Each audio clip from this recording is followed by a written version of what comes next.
All right, welcome to another episode of Traditional Philosophy.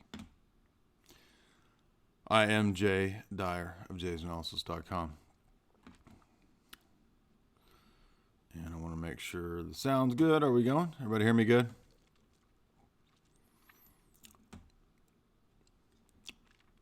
Sound good, y'all? Dog? Y'all? That's the contraction of dog and y'all at the same time. Y'all. All right.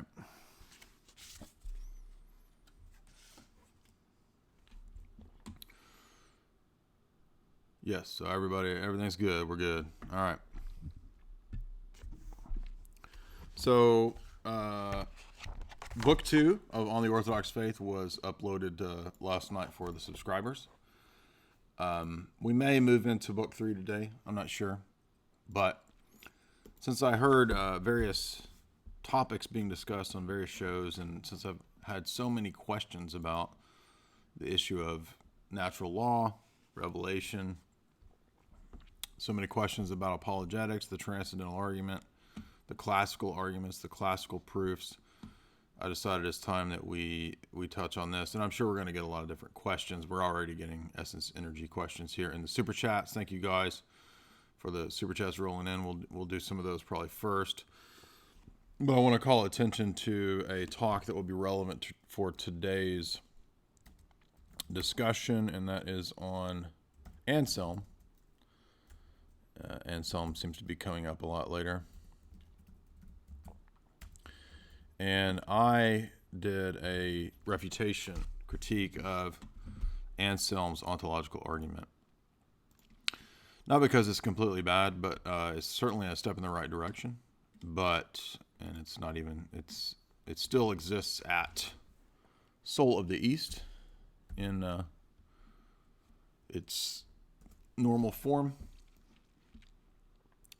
So I'll have to re-upload that to Jay's Analysis. It's still missing in the Jay's Analysis stream at the website. But this is a grad paper I wrote critiquing Anselm's ontological argument. And I wrote this grad paper on the basis of absolute divine simplicity, the essence energy distinction, how it applies to Anselm's argument. So we're going to be talking about a whole bunch of things today.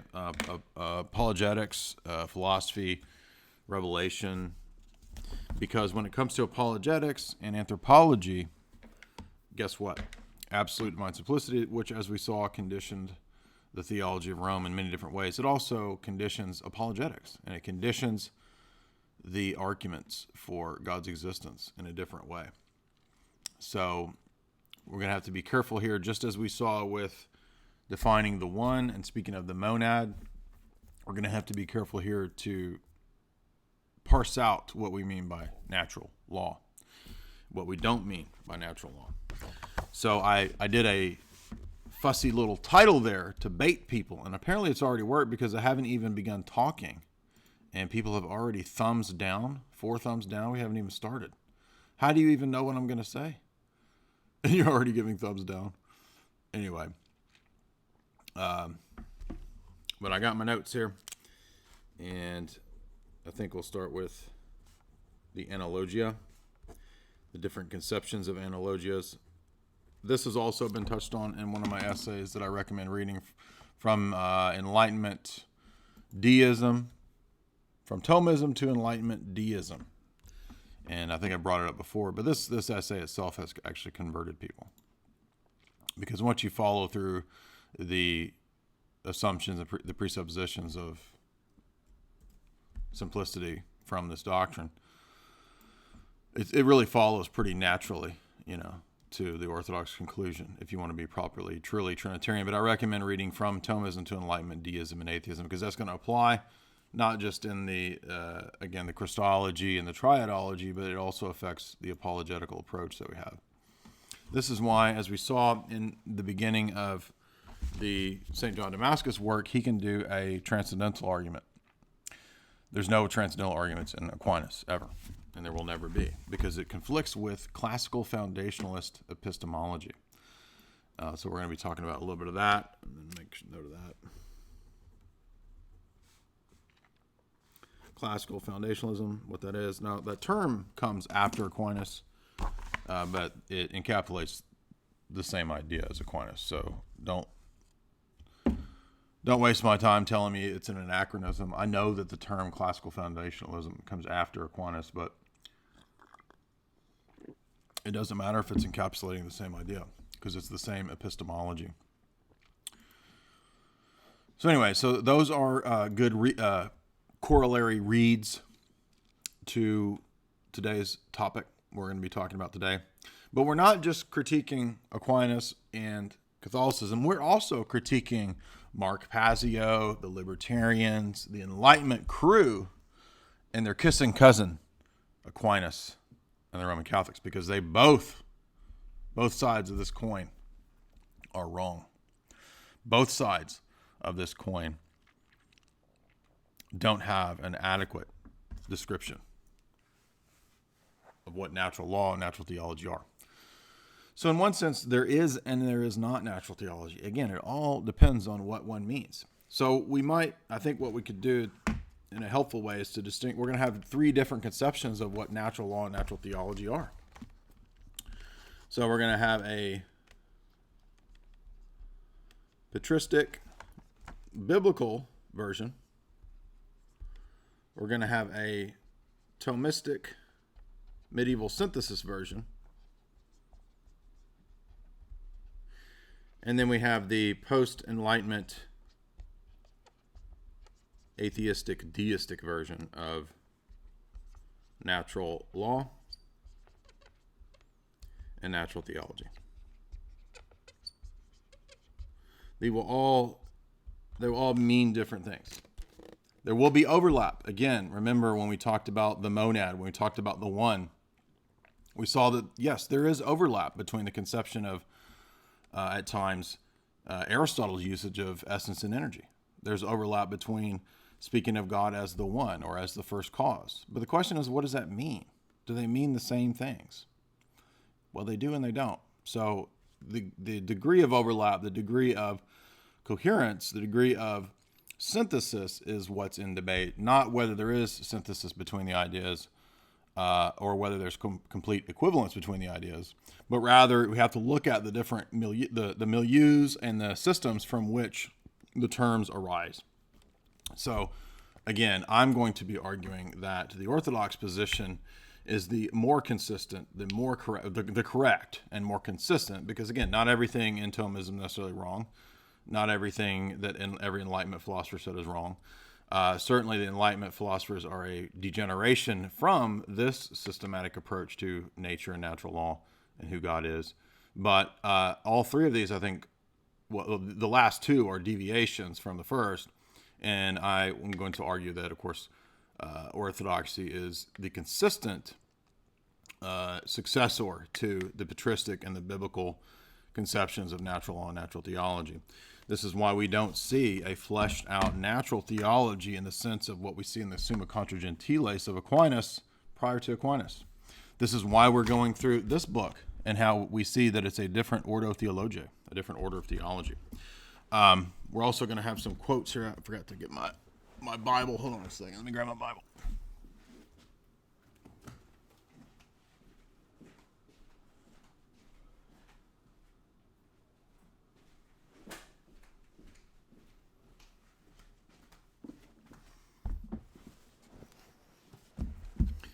Now, although we critique Augustine quite a bit, there is a different conception of illumination and how God enlightens us between Augustine and Aquinas. Did you know they have a different view?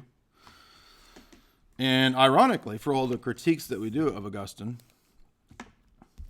who is certainly a church father, but we don't follow a single church father in everything he said, right? We follow the church in terms of the economia, the universal church. And the church and the councils can correct mistakes or errors in previous church fathers. That's why we don't follow one dude. But we're going to begin today's talk with wisdom. And we're going to begin with wisdom because when Paul writes Romans 1, he essentially cites wisdom. Romans 1 is more or less a recapitulation of the way God is spoken of in wisdom. And we're speaking here of wisdom of Solomon, not Ecclesiasticus.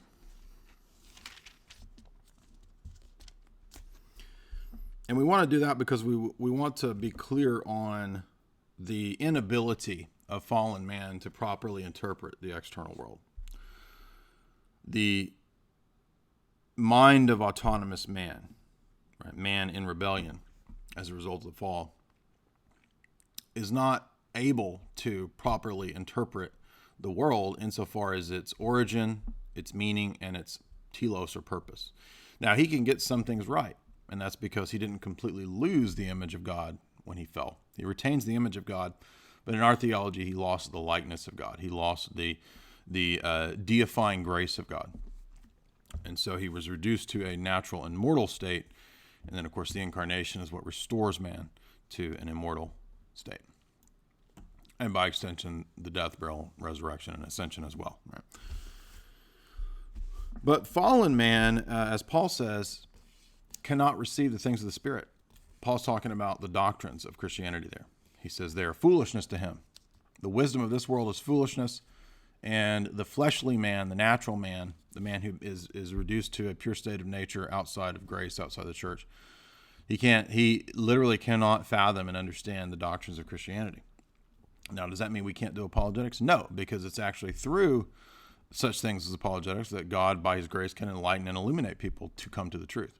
Okay, so we're not saying that we don't do apologetics. We're not saying there's no common ground with an unbeliever. There is common ground, but the basis of the common ground is because of the fact that all men are made in the image of God.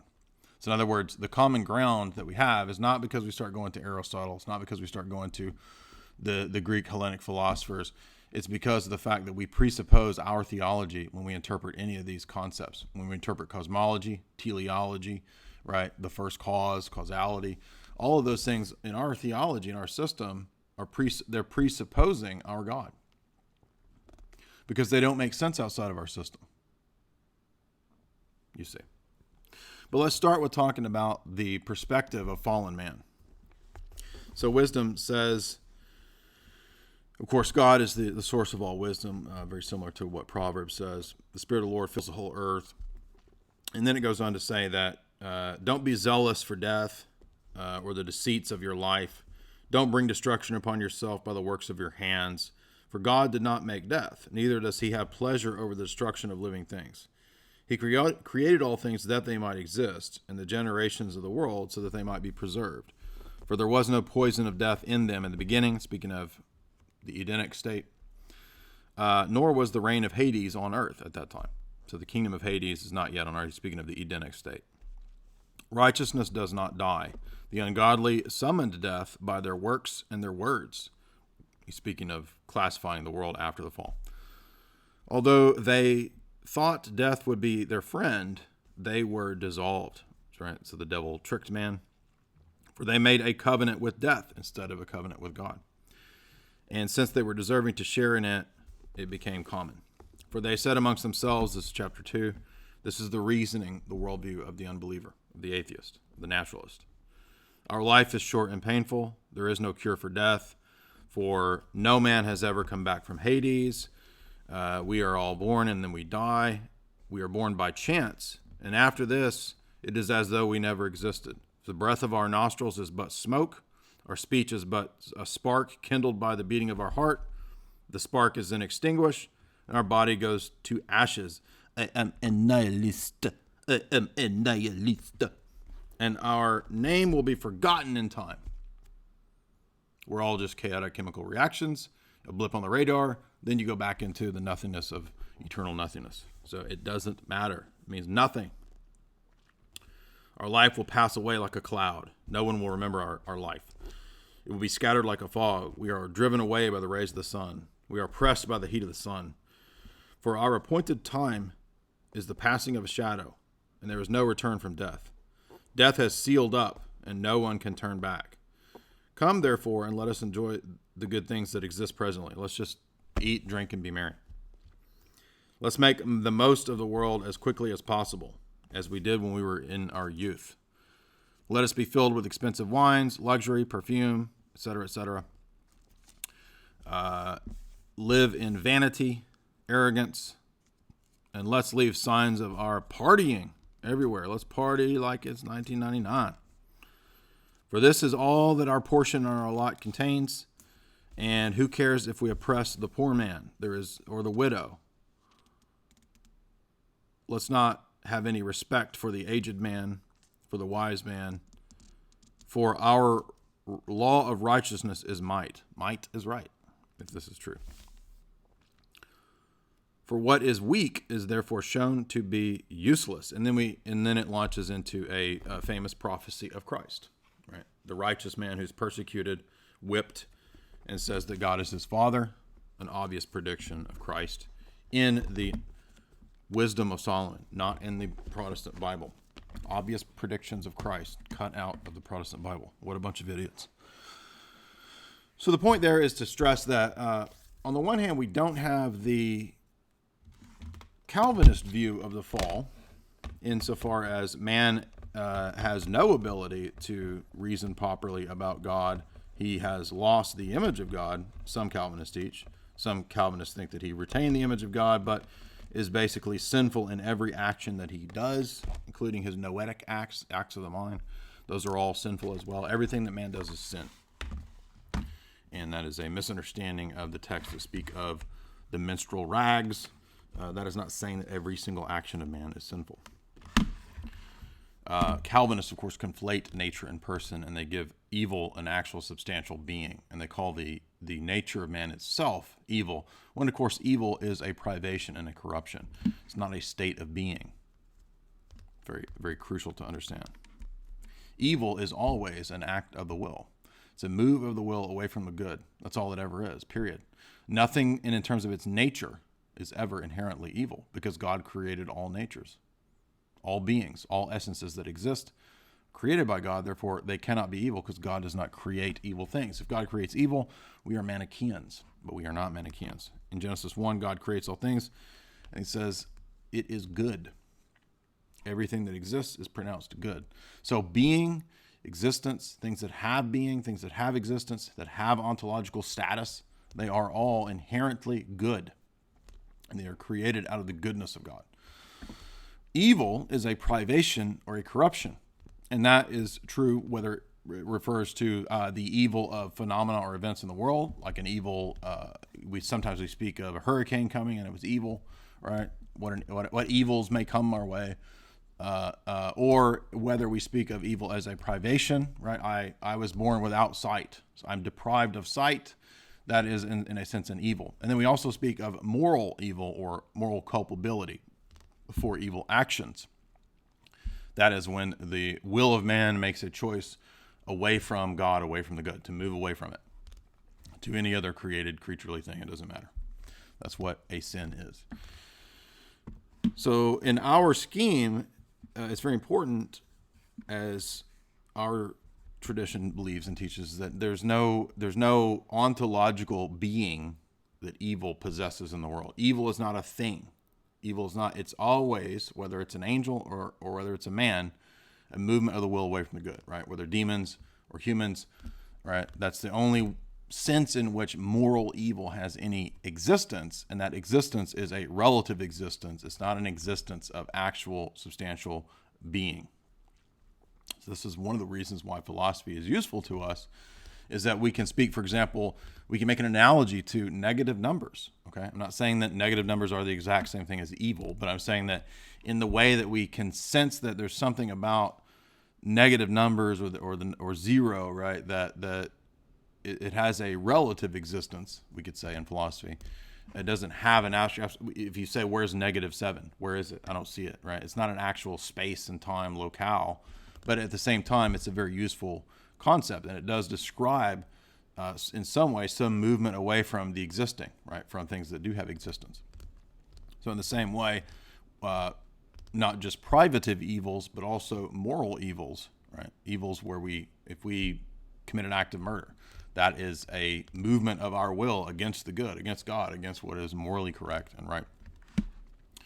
Does it mean that evil is is existing in the world in the sense of it having being? No, because my will, my nature, everything that I have about me is still inherently good. But is the action itself, the move of my will away from the good, that is the source of the evil. Evil does not have being. It doesn't have sustenance, you see. Evil is always a privation and a move of the will away from the good. That's it. That's all evil is. Now, many, many, many world religions, many cults and sects, and particularly Calvinism, tend to, even they may not want to, but they tend to equate the existence of evil with some ontological status or being. And that is wrong. They want to say that man's nature, man's fallen nature is evil. So they don't understand the different senses of is. Sometimes something can possess something as a privation. If I say that Bill Cosby is evil, that is a descriptor, right? That is the is of predication, not the is of identity. Okay, so if I say the dog is brown, I'm not identifying the dog with the color brown. I'm saying he has this predicate, this quality about him. Okay, and even if I say Bill Cosby is evil, Bill Cosby is not the essence of evil. He's not the definition of evil. We are speaking of some action that he committed in the past. So evil and sin are always specific actions against God's law. They're not states of being. Now we can speak of fallen man as being corrupted and existing in a corrupted state, but again, corruption is a privation. It's a lack of something good. Okay, it's not an actual statement about a state of being. Anyway, so that's another reason why philosophy is useful and important in theology, is it helps us to make distinctions so that we don't fall into things like Manichaeanism or dualism, where we believe that there are two eternal principles of good and evil forever fighting it out or something. Next, we want to look at how do we know God and how do we view the world in the Roman Catholic Thomistic scheme, in Protestant and Calvinist schemes. And then we want to contrast it with our perspective. Before we do that, I'll read a couple super chats here so that we don't get lost in the melee of super chats. Robert Taylor, $5. Is it the energy of God present in the Eucharist? Yes, it is. If so, how can Catholics believe in the real presence? The presence of what? The essence? Well, yeah, I mean, this is really an area where it kind of breaks down. I mean, if you read the Council of Ephesus, St. Cyril of Alexandria makes the direct connection between correct Christology and sacramentology. So a lot of times these goofball Thomists who argue with me on Twitter, they say, the Sixth Council is talking about Christology. It has nothing to do with the essence-energy distinction. If you read what St. Cyril says, if you read what Ephesus says, there's a direct connect between the doctrine of God and the doctrine of Christ and the doctrine of the sacraments. They're all obviously related. Even Roman Catholic theology knows this. So, yes, there should be a clear, obvious connection between the doctrine of the sacraments and the doctrine of Christology. There is. And that directly relates to the uncreated energies.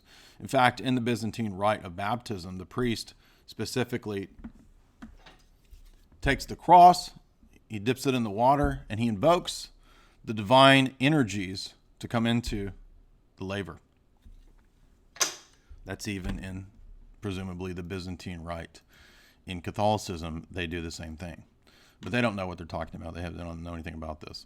But yeah, this is, of course, what's nonsensical about that perspective is that if you believe in absolute divine simplicity, and there, by extension, then you have a problem with the one person or one hypostasis of the Trinity entering into time and space in the incarnation, right? It's not the entire Godhead that became incarnate. It's one hypostasis that became incarnate. And he really did enter into time and space. Therefore, there is no dialectical tension or impossibility for one person of the Trinity to enter into a tropos or a mode of being that the others do not. And I think I just tweeted something like that the other day. I put up a great quote from somebody actually outlining that very thing, or it's on my Facebook. Should I share that? I probably should, because it actually does touch on this issue. Let me pull that up. That'll be actually helpful for this super chat question here, because it absolutely relates directly to the sacraments. And I like the way you are thinking there, Robert, because you're realizing that, guess what? There's a connection between triadology, between Christology and sacramentology and ecclesiology. Absolutely, there's a connection. And once you start realizing that, then, yeah, I mean, the rest of this stuff is pretty much going to kind of fall in line. I mean, it's not going to be, it's like somebody said the other day, like, once you grasp the essence energy distinction, there's really no way you could remain a Thomist. Exactly. That's why I'm not a Thomist anymore. Well, shoot. Where did I put that? Maybe it's on my Facebook. It's not on my Twitter. Let's see here. Bear with me just one second here. And next we're going to talk about the analogia entis and the analogia fide, the Protestant and Catholic Thomist. Beatific vision is Origenist? Yes, it is. Somebody's saying, yeah, exactly. Well, maybe we'll talk about some of that today. But where is that quote I put up? It should be pretty recent. Is this it?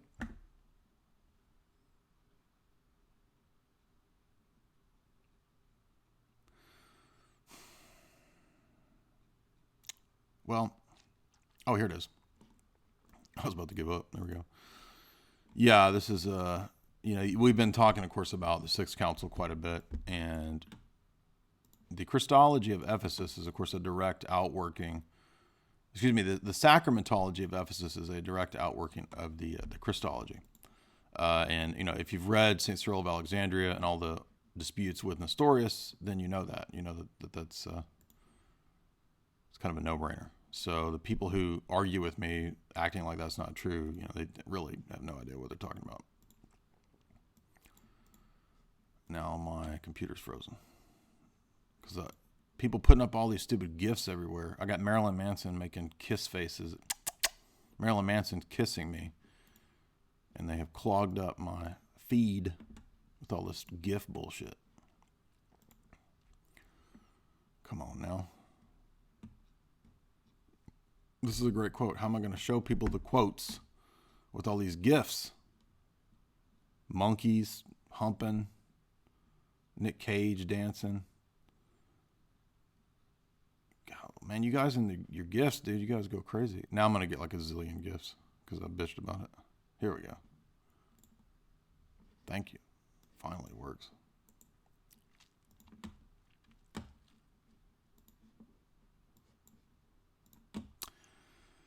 So, as this quote adequately and eloquently states here,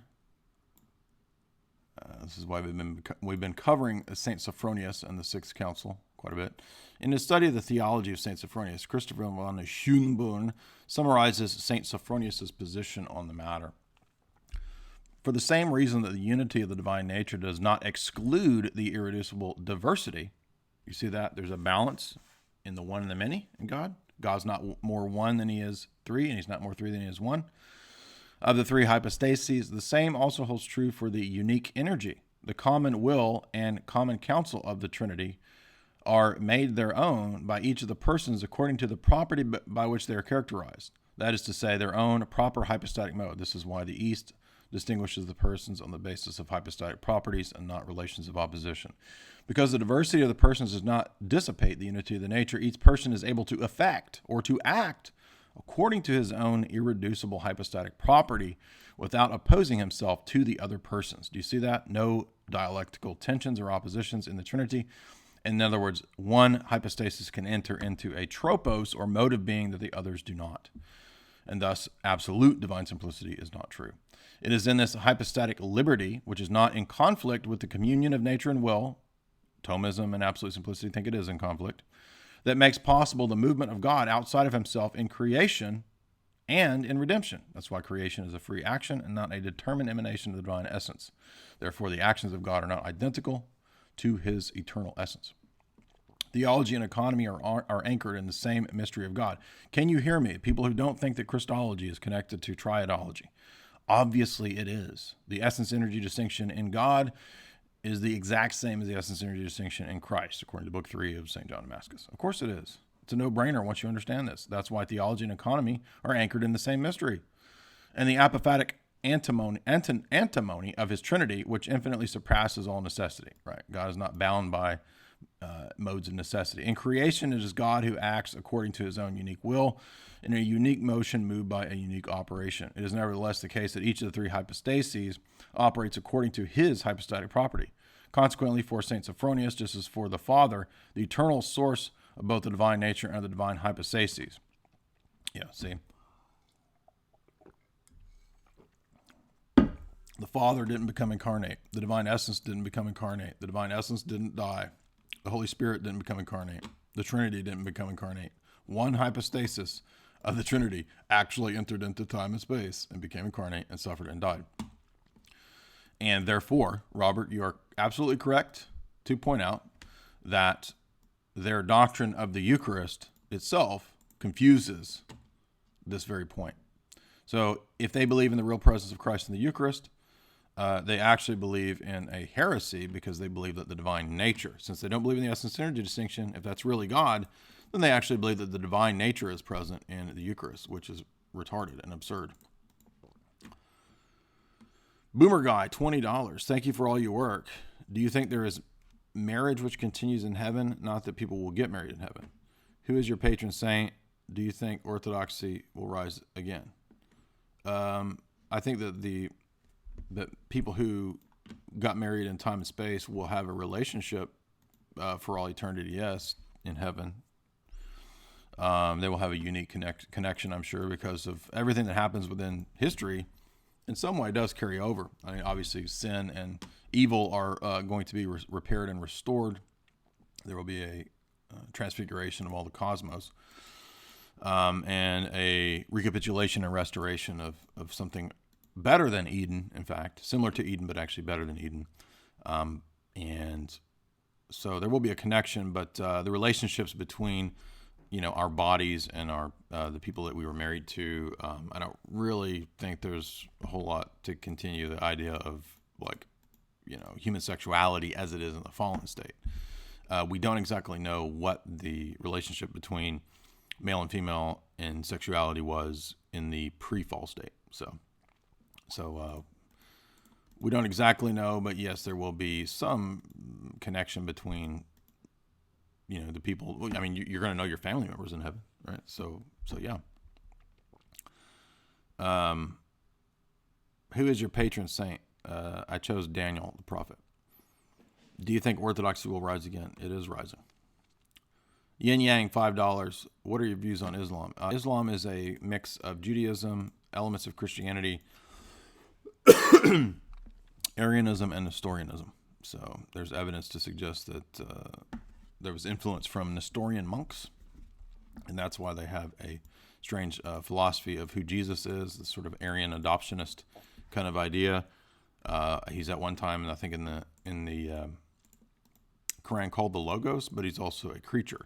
So in many ways, it's kind of similar to Origenism. It's kind of like if Origenism were mixed with, Calvinism and some kind of, but without Origen's views of weird sexuality hangups, because Origen castrated himself. So Islam is determinist, and it's based on absolute divine simplicity, just like many of the world religions. 2 pounds. Weeb. Why don't you debate Southern Israelite? Because I don't debate people that I think are off. And his obsessive making dozens of videos about me is, not only is that not going to get my attention, it's just going to show me that he has not put himself in a position where I am interested in debating him. And so I don't care what he thinks. I don't care what people say. I don't take the views serious enough to be debated. So I choose who I debate based on my own preferences, because it's my life, it's my time. And I don't have to debate small tier people with 1,000 subscribers, 800 subscribers, 2,000 subscribers. I mean, I can debate much larger tier people. So if I were to debate every single person who came along with, 200 subscribers, all I would ever be doing is debating. So, no, I'm not going to debate that guy. I don't want anything to do with that guy. Is there any humor in the New Testament? Does Jesus approve of comedy? I think that, yes, there are examples of God having a sense of humor. Sure. There are multiple examples in Scripture. So it doesn't have anything to do with just the New Testament. It's Jesus that's present in the Old Testament.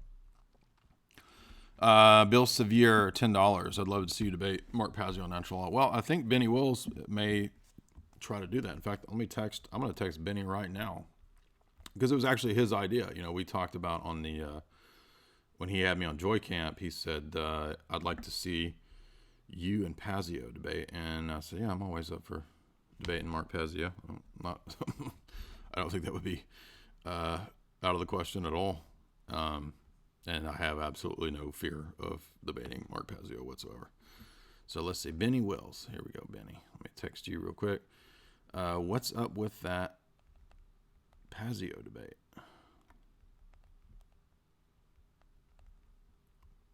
So we'll see what Benny says. Thank you for reminding me about that, Bill.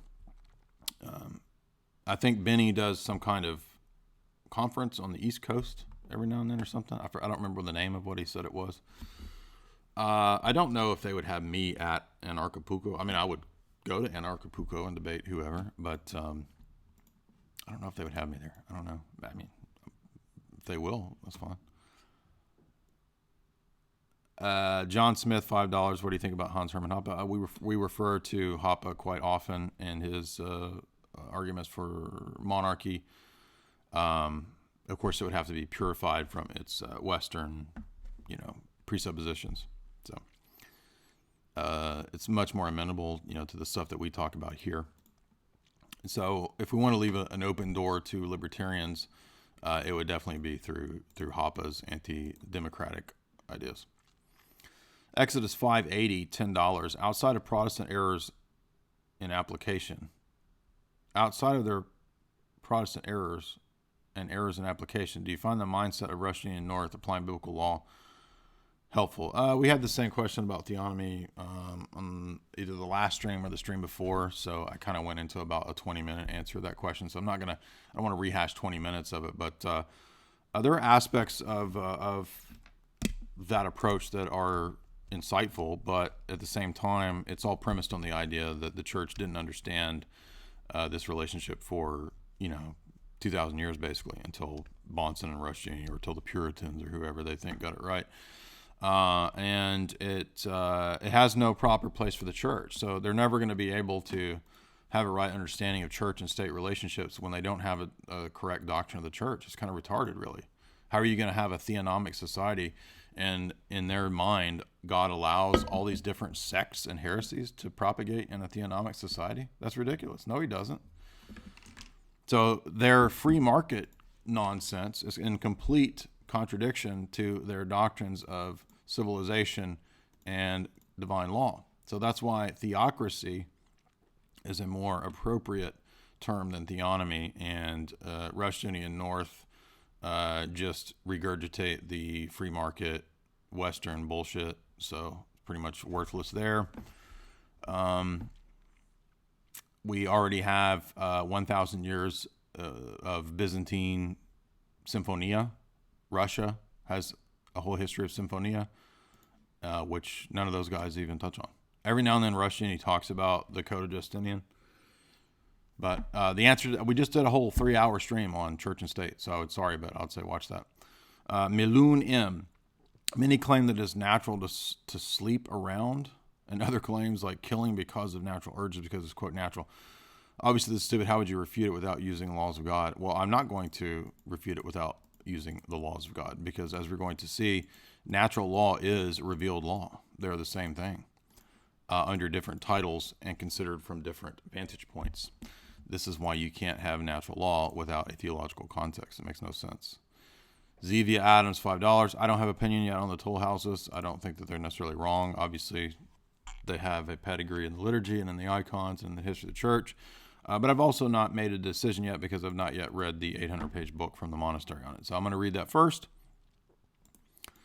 And I've read Father Rose's book, and I've read a whole bunch of debates on it, but I've not yet read the monastery's 800-page book on it. So I wish I could give you better answers on those questions. I appreciate you guys giving the super chats, but if you just had a natural law view, so-called, not only is it incoherent as to whether it's wrong to have a harem, it's incoherent. It's not even clear that it's wrong to eat people. I don't see why is that against, quote, natural law? Well, that's because it's going to depend upon what you mean by natural law, as we're going to see. All right, so thank you for those super chats. We're going to move on now to what I mentioned earlier, analogia entis and analogia fide. So when we talk about knowing God in this scheme, and remember what we just read from the Book of Wisdom, that's the perspective of the unbeliever, right?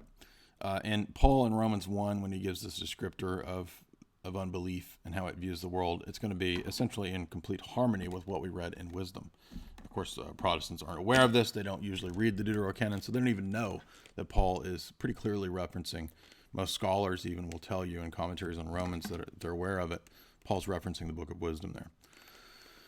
Before we get to the Protestant conception, though, we're going to start with Thomas, Catholicism, and analogia entis. So it became popular in the Middle Ages to talk about God as essentially an absolutely simple substance, and through causality, right? Because he is the first cause. He creates a world that in certain ways reflects him. Now remember, this is all under the scheme of absolute simplicity. So this is basically an absolutely simple monad, because we're doing our apologetic on the basis of the same philosophy as Aristotle and the pagans and the Hellenics, right? So God basically causes this world to come into existence. Here's God, the absolutely simple monad here. He's the first cause of this world. This is the world here that comes to be. And the way that we know this, supposedly, is by reasoning up from creatures. Okay, here's God, the first cause, creating the world. And we know this because when we look at the created world, the created beings, the created existence out there, it seems to demand a first cause, right? There had to be some origin for it. We're going to call that God. When I look at the many diverse things out there in the world, when I think about causality, right? The principle of causality. When I think about the principle of teleology, that things have a purpose.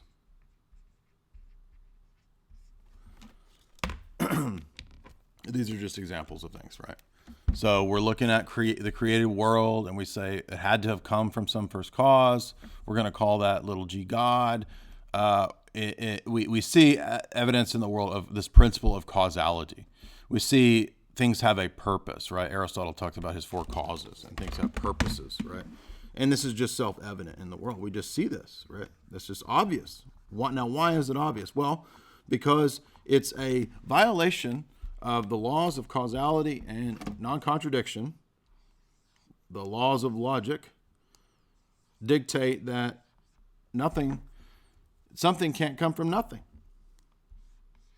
But now, wait a minute. Something does come out of nothing, because that's what ex nihilo creation is. So actually, something did come from no thing, because there were no things that existed. There was only God, right? But we want to be clear here that what we're doing is we're setting up philosophical categories that are the beginning, not just of our Ordo Theologiae. If you read the Summa Contra Gentiles of Aquinas, that's actually the beginning of the philosophy and the theology, is generic principles like causality, teleology, and I'm going to throw in some more modern ones that are used, that people talk about, like morality. Well, there's just a common sense of morality. There's also the question of existence, things that have being. Aren't these good arguments for God? Why, look at all we've got here. We've got, in the world, we see causality. Therefore, there had to have been a first cause. Right? Well, that seems to follow logically, doesn't it? In the world, there's purpose and teleology. Well, maybe that's the same thing. We're going to call this the little g God. We all seem to evidence some basic principles of morality, don't we? A natural law, don't we? We're going to call that God or God's law, moral law. Call it natural law. And we see that things exist. Therefore, they have this predicate or category called being. So there had to be some kind of first being that also has existence.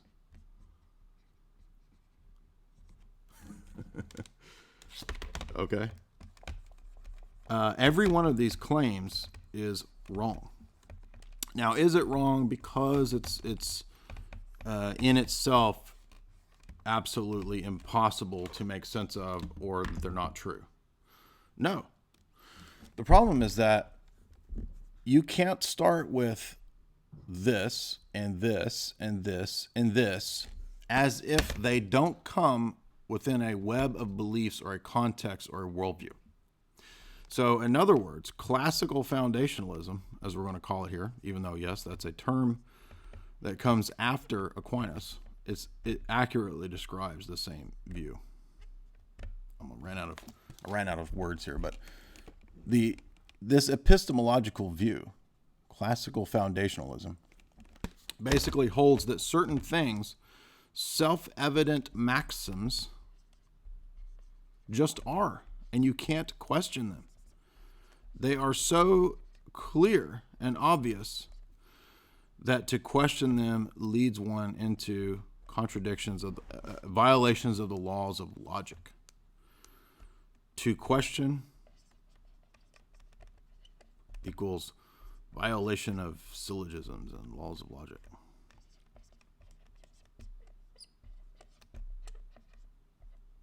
Or a violation of the law of non-contradiction. All right, A is not equal to A. That would be A is not equal to A would be a violation of the law of identity or the law of non-contradiction. Right? So classical foundationalism holds that there are self-evident maxims that are just obvious to everyone. They're just clear. We just know these things. And that to question any of these self-evident maxims would immediately lead to the violations of the syllogisms and principles and laws of logic. Now, could you begin to see from this point? I think maybe some of you are already beginning to see, oh, wait a minute. This presupposes quite a lot, doesn't it?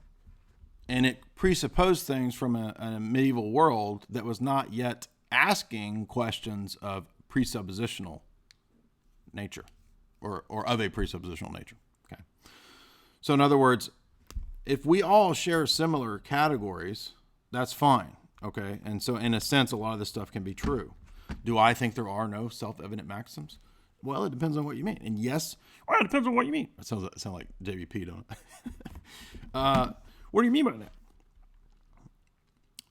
There are and there are not. When we speak of self-evident maxims, we are speaking of them in a relative sense. Yes, everyone basically operates like there are principles of causality. However, this is key. Remember what we talked about in the previous talks. The fact that something is called self-evident, or that we know it pretty commonly to be the case, does not mean that it has epistemic, ontological, metaphysical priority in reality. This is key, because everybody who follows this system of thought mistakes the usage and common conceptions of these things and the fact that we might think about them logically first, with them actually having epistemic and metaphysical priority first. And they don't. This is the key. So what I'm going to say is, actually, no. To question self-evident maxims does not mean necessarily that I am violating the laws of logic, because you are assuming the laws of logic. You are assuming that causality is a self-evident principle that everyone just automatically knows autonomously outside of revelation. You're assuming that teleology is something that everybody properly interprets and knows outside of revelation. You're assuming that we have morality in a universal sense that everybody just agrees on. We all have a principle of morality. No, we don't. Yeah, does that mean that there is no common morality? No, there is. But the variance of different cultures and societies and depravity of man after the fall does not mean we all have a common sense of morality and right and wrong, at least in operation. Yes, in the fact that all men are created in the image of God, they do have the basic law of God written on their hearts. But when we say all men are made in the image of God, we're not talking about little g God. We're not talking about common generic theism, because there's no such thing. Now, when Aquinas does his Summa Contra Gentiles, Volume 1, and I read that in one day, 10 years ago, it was evident to me that most of the criticisms that many people have made of this from the Orthodox and the Reformed position are correct. Okay, and in a minute we're going to see why the Reformed and the Calvinists are wrong on this. But right now we're focusing on classical foundationalism, self-evident maxims, and these sort of generic philosophic ideas that are presupposed as self-evident. This idea, well, we all know that things exist, and we all have the common conception of things having being or existence, right? Logos just means the same thing. It just means reason, doesn't it? That's the same thing that the Stoics are talking about, that John 1's talking about, right? John's talking about logos in the same way that the Stoics talk about it. And so we can talk about existence in the same way that, Hegel talks about it, or Aristotle, the categories of being, or Plato, the way he talks about it, because they all mean the same thing, and therefore it's all this God. Now, how do I know that this is little g common generic God? Because you join in doing your apologetic with Muslims, Jehovah's Witnesses, any manner of heresies all across the world that do not believe in our view of God, don't believe in the incarnation. What use is your apologetic without the incarnation? Did St. John Damascus begin his Ordo Theologiae with this? Or did he begin it with the incarnation and the Trinity? Exactly. He began it with the incarnation and the Trinity. You can't approach God apart from incarnation, Trinity, revelation. It's not possible. You can't approach God through the vain speculations of the philosophers, as Paul says. The wisdom of this world is foolishness before God. Does that mean we don't do philosophy? No. All right, so we're mistaking categories for realities is the problem here. So now, wait a minute. How is it, Jay, that you say you believe in self-evident maxims, and you say you believe in presuppositions, and you say that you believe in teleology, and you believe in causality, and you believe obviously in morals, and you believe in natural law in that sense, and you believe in things having being? Why can't you just reason up from the creatures to this first cause? How is it not the case that God is that first cause, or the source of all purpose in teleology? Well, because the whole question here is, who is this that we're talking about? Does this entity here share common ground with Islam, in our view? With Kabbalism? With Jehovah's Witnesses? No. Now, if that's true, then there's not a notion of generic common philosophic theism. At what point is there ever a common generic deity? There's not. In Scripture, it's I am that I am. That's why it's not I am super being. I am super existence. It's not this. It's I. I is personal. The God is the God of Israel, the God of history, the God of the covenants. Generic deities, generic forces, super essence don't make covenants. They don't have a personal relationship. They don't become incarnate in time and space because they are a generic deity that supposedly is the backbone from all the religions. But that's not who our God is. See, this is not the triune God. So causality, teleology, morality, existence, ontology, etc., all these different classical arguments supposedly all function on the basis of the assumption that they're self-evident, but they're not. Are they true? Absolutely, they're true. Are they self-evident? No, they're not, because we do not all have common conceptions of what these things mean apart from the Christian worldview. If you presuppose the Christian revelation and worldview and the Orthodox view, then those things all mean the same thing. And yes, you do have a common ground there. You do have a common sense. Outside of the church, you don't. That's why Paul can say the natural man does not receive the things of the Spirit. So how do we do our apologetics? Well, we do our apologetics by pointing out that when the non-believer uses causality, when he uses teleology, when he uses morality, when he uses the notions of existence and things existing and things having a separate existence from his own mind or whatever, he's presupposing our God. That's a transcendental argument. So in other words, all of these arguments can be reformulated or restated in a more proper, better way as transcendental arguments. So causality is actually a transcendental argument, you see. Why? Because when I am looking at the world and I observe cause and effect, if you're familiar with David Hume, you know that Hume said, you're not observing causality. You're observing phenomenon A, phenomenon B. You're calling this phenomenon causality, but you're not actually observing causality. You see, that's an interpretation of these events. Do you see the difference here? So I'm not saying that there's no such thing as causality. There is, but it only makes sense within the worldview of Christianity, within the presupposing that God exists. Why is that? Well, when we talk about these maxims, when we talk about these things, let's take causality. Why is it wrong, Jay, to reason up from creatures to realize there was an unmoved first mover?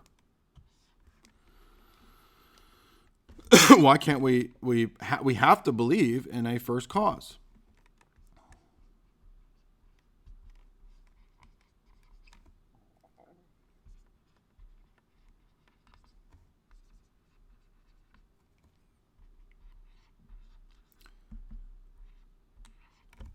This is a terrible argument.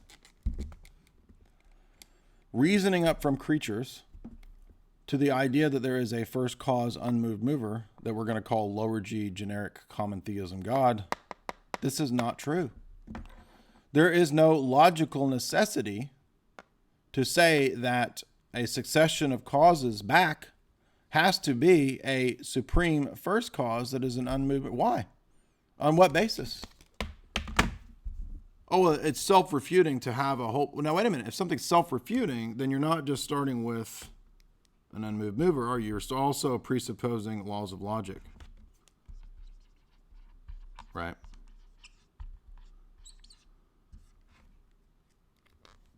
So, in other words, this is not as self-evident as first appears, is it? Because now it's relying on the laws of logic. But now, wait a minute. We can continue on, because not only does this presuppose laws of logic, this also presupposes the idea that you are an observant figure within time and space, and you can reason about these things. So it just assumes this whole host of things as being self-evident that are not immediately apparent. And the reason for this is because the ancient and medieval world did not think about questioning self-evident maxims, but the modern world does. The modern world, like David Hume says, just because I see a phenomenon A to phenomenon B in the external world, there's no logical force from that to the beginning of all of created existence back in time and space having a super God essence, or being some super cause, so-called God. Now, again, notice the absurdity and weakness of this dumb argument. This doesn't even begin to argue that the God is personal. It doesn't even begin to argue that it's a single God. Why could there not be 30 different deities? Maybe Zeus and the gods of Olympus created this world. And you're going to say, well, but that would lead to a bunch of chaos if there were a bunch of different principles. Now, see, now you're relying on a bunch of antecedent arguments that aren't self-evident, you see. This was supposed to be self-evident back to this first cause. This is not Paul's presentation in Romans 1. When Paul goes out to preach the gospel, does he talk about the 5 causes? No, he preaches the resurrection, doesn't he?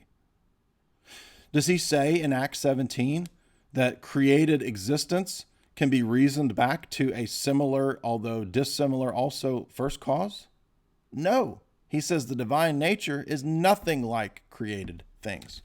And therefore you have your pagan temples, and they are foolishness. He says you don't know God. The unknown God is who you worship. He says the ousia of God, the essence of God, has no similarity. The God of our God, his essence has no similarity to created things. So he is not similar to his cause. He is dissimilar. Now, again, we're only focusing on this because, again, the Thomistic position assumes an absolute simple essence. So this first cause still isn't even God. It's just an absolutely simple first essence, which is utterly ridiculous. As an apologetic argument, this is completely stupid. Does that mean God's not the first cause? No. It all depends on what you mean by God. That's the key here, right? So where this argument actually goes is so ridiculous that it's not even at this point, it's not even arguing for it being personal. It's arguing for it being an absolutely simple super essence, a spiritual substance that's absolutely simple, that assumes laws of logic. So it assumes all of these other things. It assumes words have meaning, by the way, this argument. So what we start to see is that, oh, guess what? They're not as self-evident as we thought they were, are they? Of course they're not. They assume all kinds of things. They assume you as a personal existing being. They assume you have rationality. They assume that you can reason about the world. They assume the laws of logic. They assume words have meaning. They assume that these causes all go back in a chain to some first single cause. Maybe it's 20 gods. Maybe it's 1,000 gods. Maybe there's 1,000,000 gods of Hinduism that started this whole thing. Maybe it's Vishnu. Maybe it's Shiva or whatever. None of this garbage is anywhere in Acts when Paul goes out and preaches, and he does the perfect apologetic. He says the divine essence is nothing like created things, and you all know nothing. And the wisdom of this world is foolishness before God. Now, wait a minute, though. I thought we were going to do apologetics. Does that mean we can't do apologetics? No.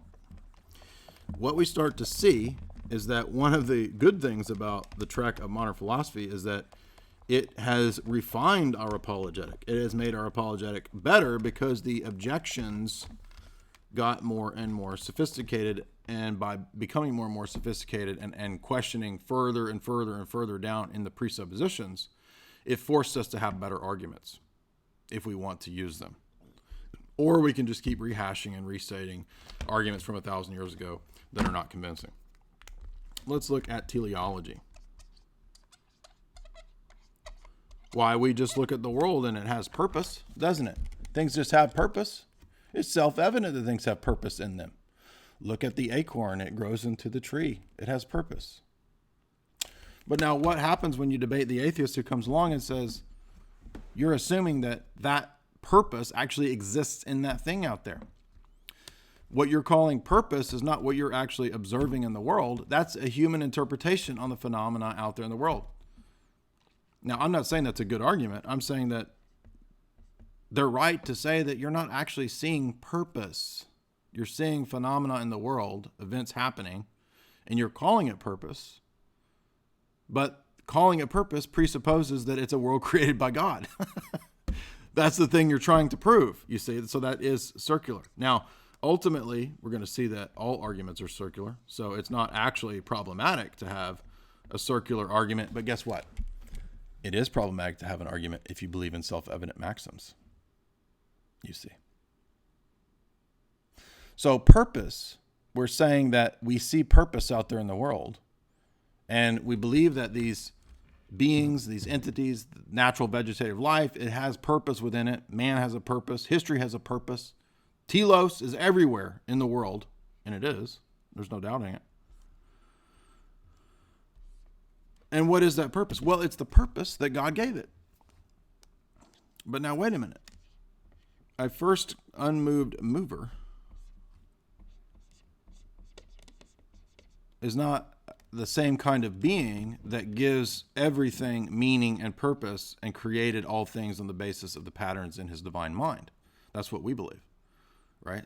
So in other words, we start having to presuppose other theological categories to explain what we actually mean by things having purpose.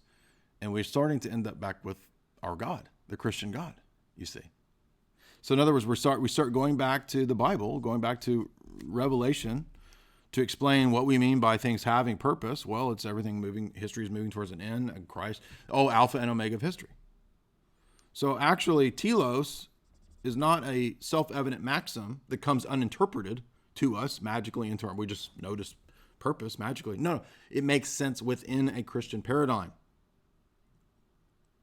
So we start to see that the more that we work through these, they're not actually sensible concepts that operate as self-evident maxims. They only operate as self-evident maxims if you presuppose Christianity. Because what is telos? It's the purpose that God gave things in the world.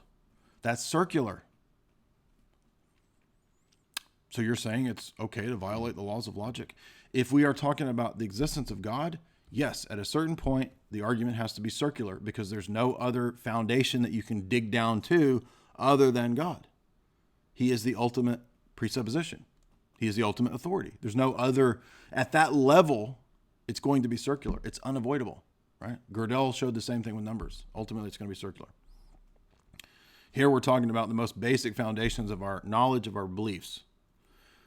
The supposed self-evident maxims. They're only self-evident maxims if God exists, if you presuppose the Christian paradigm. Teleology is not something that comes to us by brute factual interpretation of the world. When we start quizzing people about what teleology means, why it's closer and closer, they start saying the more they explain about it, the more it matches up to the Christian God, you see. So the atheist, if he's clever, if he's perceptive, he'll say, your definition here relies on the fact that God exists and the Christian paradigm is true. But you're here to prove to me the Christian paradigm. So you can't presuppose telos in the system or paradigm of Christianity to try to prove Christianity. And if you believe in classical foundationalism, the atheist is absolutely right. He's correct. You can't. You are contradicting yourself because this is a circular argument. And it was just as circular with causality. You're presupposing that the first cause, and to make sense of causality, not just the first cause, but also causality in the world, you're presupposing a paradigm, a worldview constructed according to the Bible and according to Christianity. Okay, well, if that's true, and it is true, then this can't be true. We have to get rid of classical foundationalism. And why is that? Well, because these principles don't come to us apart from the existence of God. They don't have meaning apart from God. There's no generic theism that all the religions are working towards to prove the existence of God. Our God is unique. He's different from the world religions. He's different from all of them. Do the world religions have truths? Sure. But they have truths insofar as they reflect the Christian paradigm and Christian worldview. And when we start thinking this way, we start to see, oh, that's why the Bible speaks the way it does. That's why the Bible says God's existence is certain. Now let's look at the next problem. Keeping all of this in mind that we've looked at,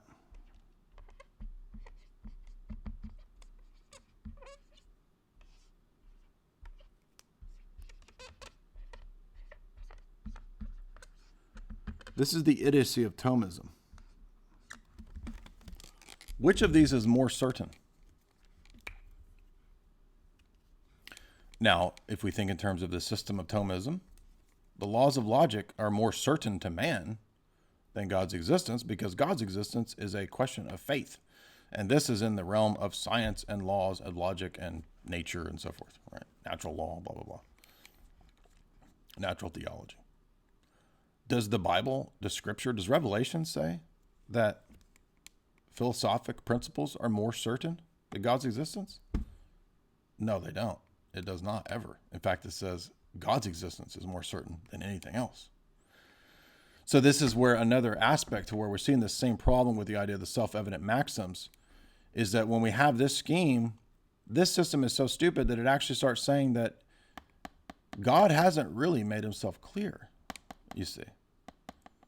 There's a lot of things that are clear to man, like principles of causality and laws of logic and this domain of science over here. But this stuff from the realm of faith, even though it has some overlap with faith. Faith and reason have some overlap. This realm of reason over here, it's pretty certain, right? This is the classic Thomist scheme.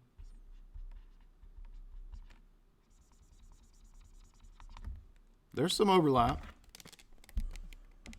right?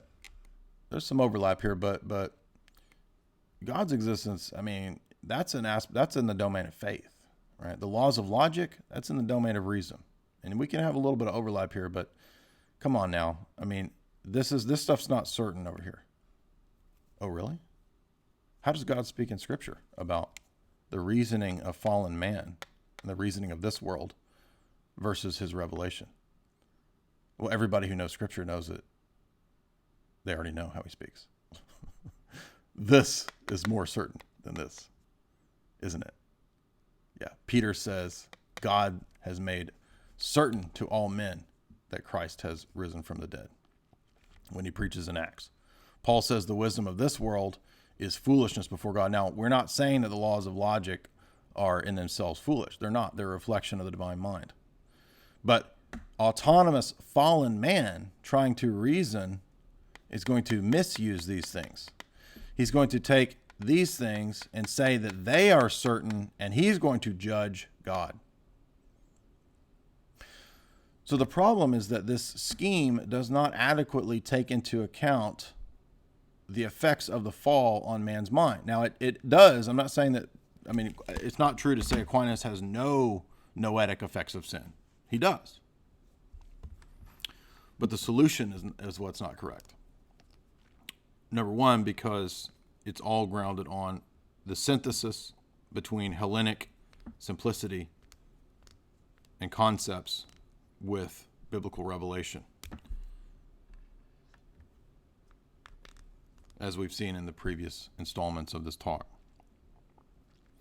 Scripture says very clearly, Revelation says very clearly, God's existence is not uncertain. It is certain.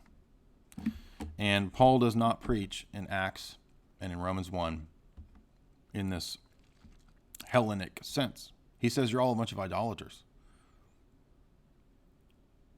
Aquinas says we can reason up to this absolutely super simple essence by its supposed likeness to the creatures. But it's not like creatures. An absolutely super simple essence has no likeness to creatures. But it is like creatures, Thomas says, according to the exemplars in the divine essence. So this is where we really started getting into the meat of the matter in Aquinas as to why supposedly creation is like the essence of God. He says it's not univocal. It's an analogy.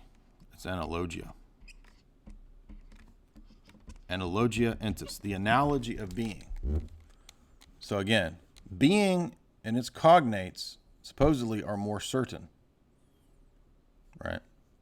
They're more self-evident than anything that comes from the realm of faith. This is the beginning of the divide of faith and reason. I'm not saying that Aquinas divides them fully. He thinks there's overlap. I'm saying this is the beginning of the scientific and empirical process of theology in the history of the West. Not just Aquinas, but others as well, right? Now, again, we already saw St. John of Damascus centuries before Aquinas already had the proper use of Aristotle. He's got whole books using Aristotle here.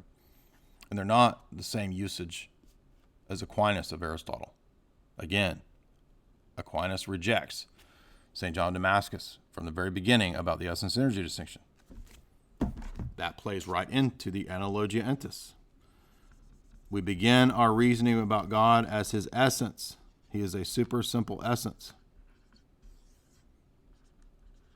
Absolutely simple, super simple essence that is the cause of all created things. Are all created things super simple? No, they're many and varied. Well, if they're many and varied, how are they similar? How are they similar? They're not similar. They're dissimilar. Yeah, but this has ideas of all this is the world and its many created things. But there's ideas in this absolutely simple essence that are the patterns and archetypes of the many created things. But this isn't many and created. This is all one. This is many and created. How is there any similarity between something that's absolutely simple, a simple monad, a perfect, simple substance? Absolutely so. And the many varied flux, change, and creation. There's not anything similar to it. So there isn't really an analogia. There is verbal credence given to an analogia, but there really isn't any reason for an analogia because these two things are completely dissimilar. And when he tries to ground it in the fact that there are forms, like it's basically Plato's ideals or forms applied to the divine essence. Are those forms in the essence of God? Do they have content and are they distinct? No. They're absolutely simple as well. Then how do they bear any resemblance to these created forms? If you're going to ground the existence of created forms in the fact that they're exemplars, their ideas exist in the divine essence, then they're just as eternal as the divine essence. If they're just as eternal as the divine essence, then their coming to be was necessary and not a free act of creation. So the stupidity of this doctrine is to unite the forms or the exemplars and stick them in, to unite them with the divine essence, stick them in the divine essence, which is an absolutely simple blob monad. Every attribute, every predicate is exactly the same, and it's only distinguished in creation. But creation is nothing like this. Creation is nothing like Plato's and Plotinus's simple monad. So how is there actually an analogia? Oh, well, just because of causality, because this is the first cause and this is the second cause, and we see cause within this world, causal chains. There must have been some first causes. Why there have to be a first cause? Why is that first cause this super simple essence? That doesn't sound like anything in Scripture. Does God begin Genesis 1 does it say that super simple essence experienced a division in his nous to create the dyad, and the dyad gave birth to the triad? No, nothing like that in Genesis. But that's the Platonic Greek Hellenic scheme of this.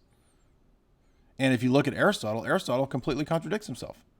He says God is thought thinking itself in one area. In another area, he says there are many, many, many gods that are underneath this so-called thought thinking itself. Thought thinking itself? Well, wait a minute. That sounds kind of like what the Greeks idealized, doesn't it? A thinking man, the thinker. Is that what God is? No. God's not a dude sitting on a rock with his chin perched on his fist. The being that God has is not like created beings, because this view has equated God's being with his essence. That's what actus purus means. To be in God is the same as the divine essence. So really, there is no basis for an analogia, even though Thomism believes in an analogia and it bases its philosophy on it. There's not really a basis for it.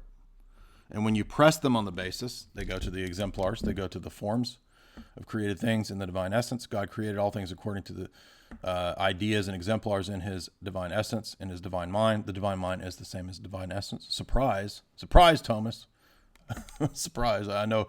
Yeah. No, I mean, obviously everything is the same as the divine essence, right? So actus purus equates the being of God with the essence of God. Well, I'm sorry, but nothing in creation bears any resemblance to that at all. So there really, truly speaking, is no basis. Now, you say, well, so what? Who cares? Why does this matter? Well, because by the time of the Enlightenment, remember our 3 points of where we're going in this, of senses of natural law and natural theology. If this doesn't work, then natural theology doesn't work, because natural theology is predicated on this. And the Enlightenment deists, they said, we know this is here because self-evident maxims and our empirical experience shows us this. It don't ever show us this. No point in any of this is this clear. And obviously it's not. Roman Catholicism does not believe that God is truly immanent in this world. It has desacralized and banished God from this world because the uncreated energies of God are not immanently present in the world.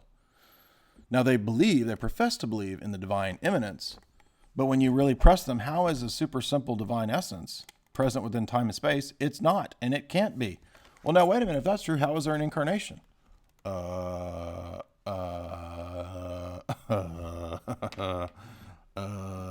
exactly. If the theophanies are not Christ within time and space and history,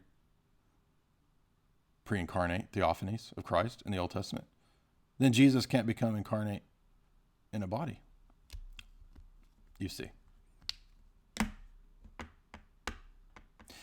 So the Enlightenment philosophers, the philosophes, the deists, the Masons, and all these clowns, they just look at this scheme. And by the way, you can read Locke and Kant, and they make this very point. I'm not making this up out of my head. This is the argument Locke makes. Locke says, how does this get me this?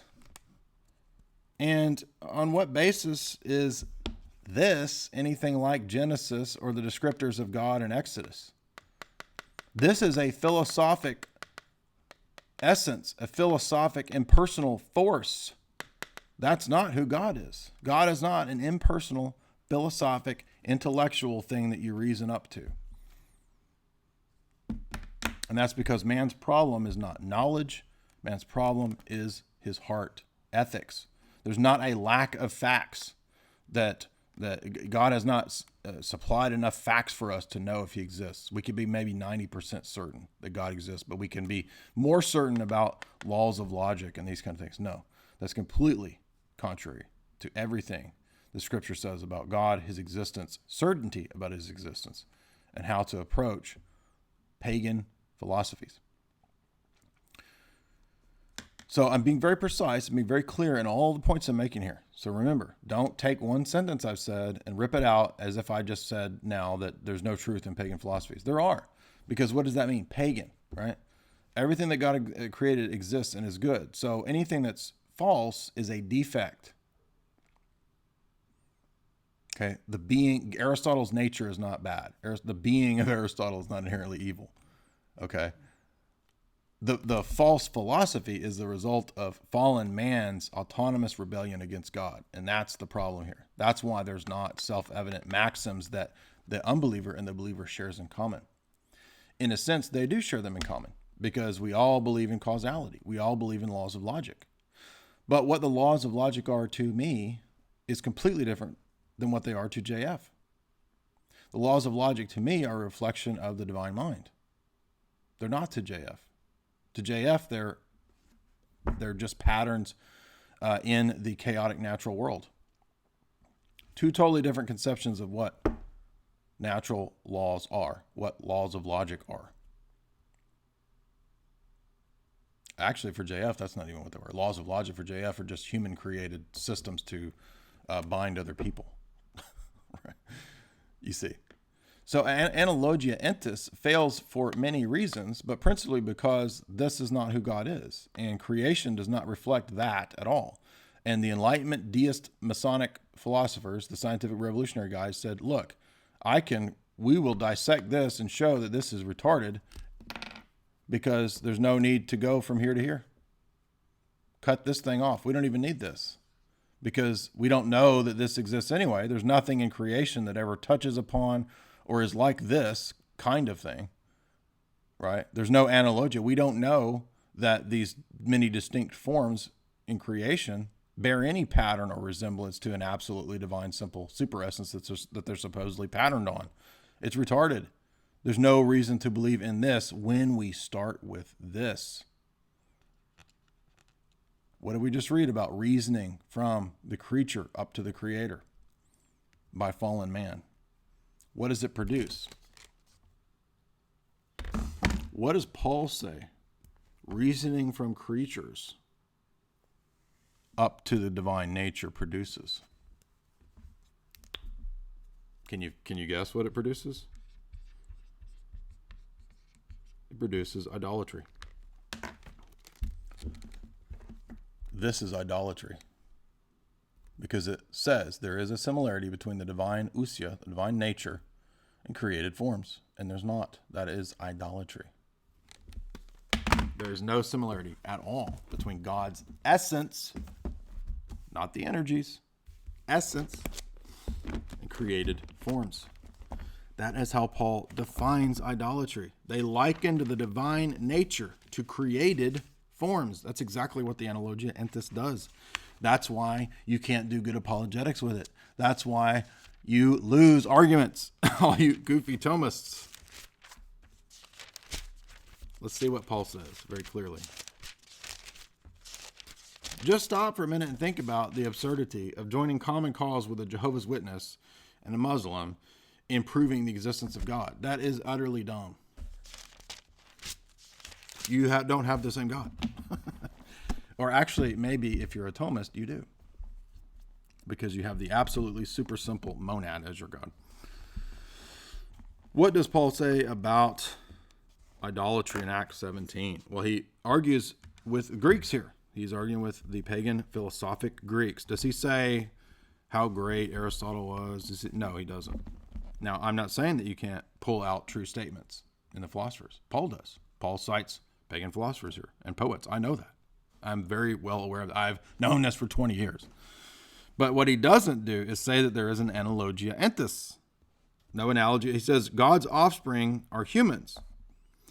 Since we are the offspring of God, we ought not think that the divine nature is likened to gold or silver or something shaped by the art and devising of man. It's not like any created thing. Because yes, the divine essence is simple. It is not composite. It is spiritual. It is invisible. It's not like anything in creation. Obviously, the entire basis of idolatry is to liken the divine nature to created things. That's why we believe in the essence energy distinction too, by the way. Another one of the reasons. Not the only reason. It's one of the many reasons. Now, Paul preached to them the resurrection of the dead, and some mocked, and some said, we will hear you later on this matter. Do Roman Catholics go to the Greek Hellenics and preach the resurrection of the dead to convert them? Not historically. If you read Thomas, you have all these self-evident maxims, and you have the analogia entis, and let's mine your gobbledygook to find all the similarities between the super simple essence and created things. No, that's idolatry. So this apologetic method fails because it begins with the assumption that the absolutely simple super essence and monad of the pagan Hellenic philosophers is equated to Exodus 3:14 and the Tetragrammaton. They are not equated. They're not the same thing because they have different reference. Now, it may be true that Aristotle was correct that there was one God. But so what if I believe that there's one God and I believe that God is Satan? What if I believe Satan created the world? What if I can, the first cause, yeah. And he's called Satan. You're going to join with me, the Satanist, in your apologetic against the atheist? How dumb is this? This argument is terrible. These are dumb arguments. They assume the clarity and perspicuity and certitude and ontological priority of philosophic categories over God. God says those things are not more certain, more clear, and ontologically prior to me. They presuppose me. That's what God says. Are we starting to see the difference here? The import? Are we starting to see the point? This is why the classical arguments are dumb, as they are classically formulated. So there aren't self-evident maxims. Being, existence, and so forth are not predicates of the divine essence, because even Actus Purus shows us that they're not similar to created forms. Created forms are based on uncreated logi. That's why St. Maximus does not locate the exemplars and the forms in the divine essence. That's why we don't have this Aristotelian conception of how we abstract the phantasm from forms in the world. Thomas basically borrows an Aristotelian view of how we know things.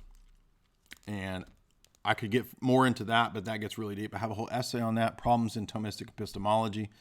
But I think that's going to be a little bit deep for this audience. So I'm not going to launch into that. Maybe in the future we get deeper. We can launch into why it is the epistemology that Thomas has of abstracting the phantasm from Aristotle doesn't work, because actually it also is based on the forms in the divine essence. The universals are in the divine essence. Forms of all created things are in the divine essence, but you never reach that in this life. The problem is that how can you have a reflection of things in your mind to abstract from the phantasm and have the reflection of the universals in your human mind, your created human mind, when in this life you never reach divinity? God is a super simple essence who does not ever actually enter into this world. He only there are only created causes in the world, according to St. Thomas. Excuse me, not St. Thomas, Aquinas. And St. Gregory Palamas says accurately that if we only ever experience created effects of God, all right, remember, God is an absolutely simple, super simple essence. What are we experiencing in this life? The created causes, created effects of God. We'll say the mercy of God here is a created effect. The love of God is a created effect. The justice of God is a created effect within time and space. Providence of God is a created effect of God. Right? So this is the Thomistic scheme. These are the created effects that we're experiencing from our world, from the created world. This is how we're looking up and viewing God. We're only experiencing created effects that we call mercy, created effects that we call love, created effects that we call justice, created effects that we call providence. This is humans. This is the world. This is what we're experiencing. You are never touching or experiencing this thing itself ever in this life. No, no, no. Only created effects. And St. Gregory Palamas says, if this is an absolutely simple super essence, and all of these things are the same, because they're exactly the same as the divine essence, then you never know when you're experiencing any of these, because they're all the same, and they're all the same as this. It's retarded. You can't know that you're experiencing mercy or love or justice, because they're created effects. And they're created effects of a super simple essence wherein they're all the same. So essentially, this is a meaningless distinction. And Thomas and the Catholic Encyclopedia and all the history of all the Thomists say they're only distinguished in human perception. They're not really distinct. They're all just this. But we experience different effects. But you don't actually experience different effects. You don't actually experience any difference that you know of.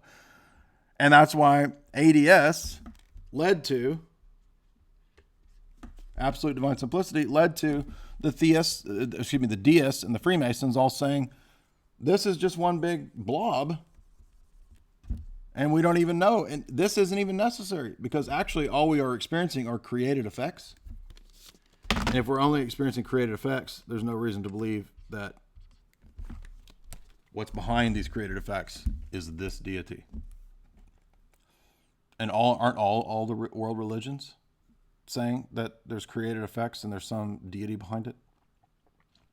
This is the stupidity of the analogia entis and absolute divine simplicity, which is based on, analogia entis is based on absolute divine simplicity. And this Platonic doctrine of everything that's created being based on forms in the divine essence. But wait a minute, you don't know that things are in the created world based on forms in the divine essence, because you never have access to this. This is cut off from you. You don't have access to the divine essence. You don't know that you're actually reflecting something from the divine essence. This is a giant blank to you. You don't know anything about this. And you can talk all day about created effects. But the point is that how do you know which created effects are love, which created effects are mercy, which created effects are justice? You don't know that. This is one big super blob, the monad. That's why Thomas does all this and then later tacks on revelation. The first book of Summa Contra Gentiles is all cause. It's all first cause. It's all ADS. It's all the super essence, the monad. And then, let's tack later on the existence of three persons and the incarnation of Christ, because those are revealed dogmas. This is all philosophy and science, supposedly. Those are revealed dogmas. No, I'm sorry. This is theology and revelation too. You have to start your Ordo Theologiae, not from the philosophers, from revelation. And that's what St. John of Damascus does. That's what the church fathers do. So, if you want more on that specific issue, read my essay, Problems in Thomistic Epistemology, where I go into this. I went into this very simple argument 10 years ago. It's simple in the sense of it's not a long article. It's just a quick pointing out that if absolute divine simplicity is true, the basis for Thomas's natural revelation and natural epistemology don't work, because they require being based on forms in the divine essence. But knowing that there's forms in divine essence that are the basis of created things is an aspect of revelation. So natural theology actually relies on a doctrine of revelation, even in Aquinas. So I point that out in my essay. You can go read that. So no, the laws of logic are not self-evident maxims. That's the big kicker here. Because, again, the ancient world did not think in this way. So they weren't prepared to answer these questions. But when the philosophers and when Hume and these characters come along and they say, maybe I can just doubt your self-evident maxims. Well, at that point, we need a better apologetic than just restating circular arguments. If a person rejects telos, they reject purpose, then what we need to point out is that, no, you don't. You actually presuppose purpose. And purpose is not some abstract category that works on its own. Purpose presupposes our God. Purpose presupposes providence. Purpose presupposes a personal God, the God revealed in Scripture. You see how much this is a better apologetic. It's not a compromised apologetic. It's better. It's a stronger case, a stronger argument.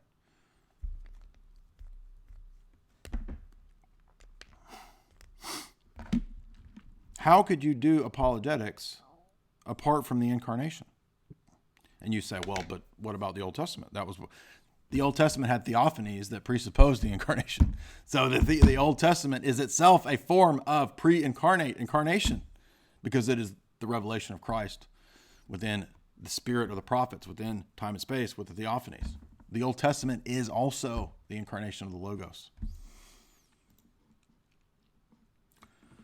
I'll take a couple more super chats before we continue here. Tanner Terry says $5. Canon 6 of Nicaea about the metropolitan bishops, or does it extend to? It mentions Rome. It says the custom. Rome has its position according to custom, not divine law, not magical charism of Peter. Custom, as is the custom for Rome. So the Canon 6 of Nicaea is a great argument against Rome.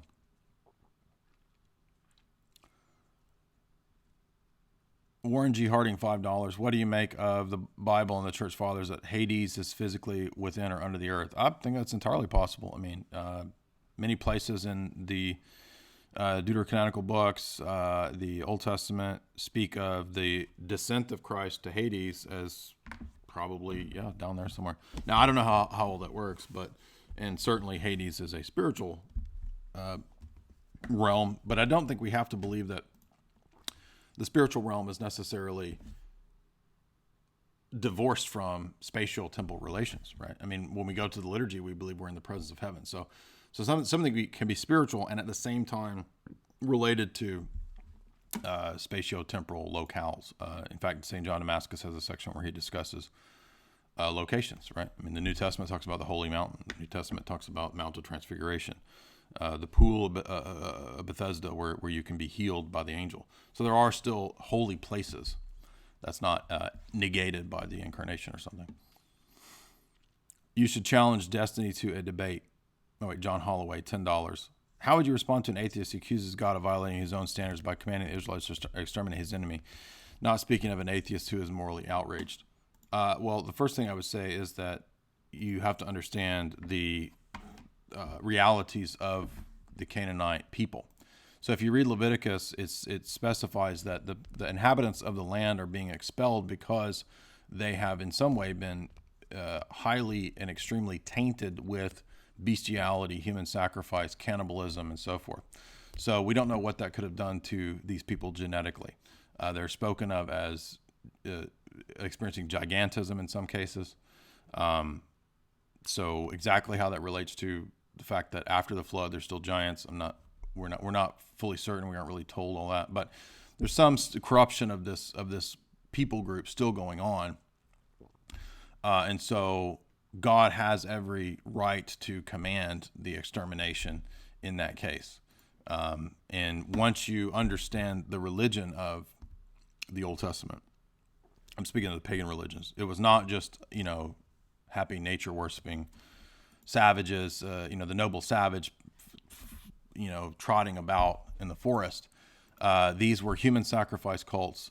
These were extremely depraved bestiality cults. If you look up what the meaning of Baal Peor is, when the Israelites are tempted to worship at Baal Peor, this is Lord of the open holes.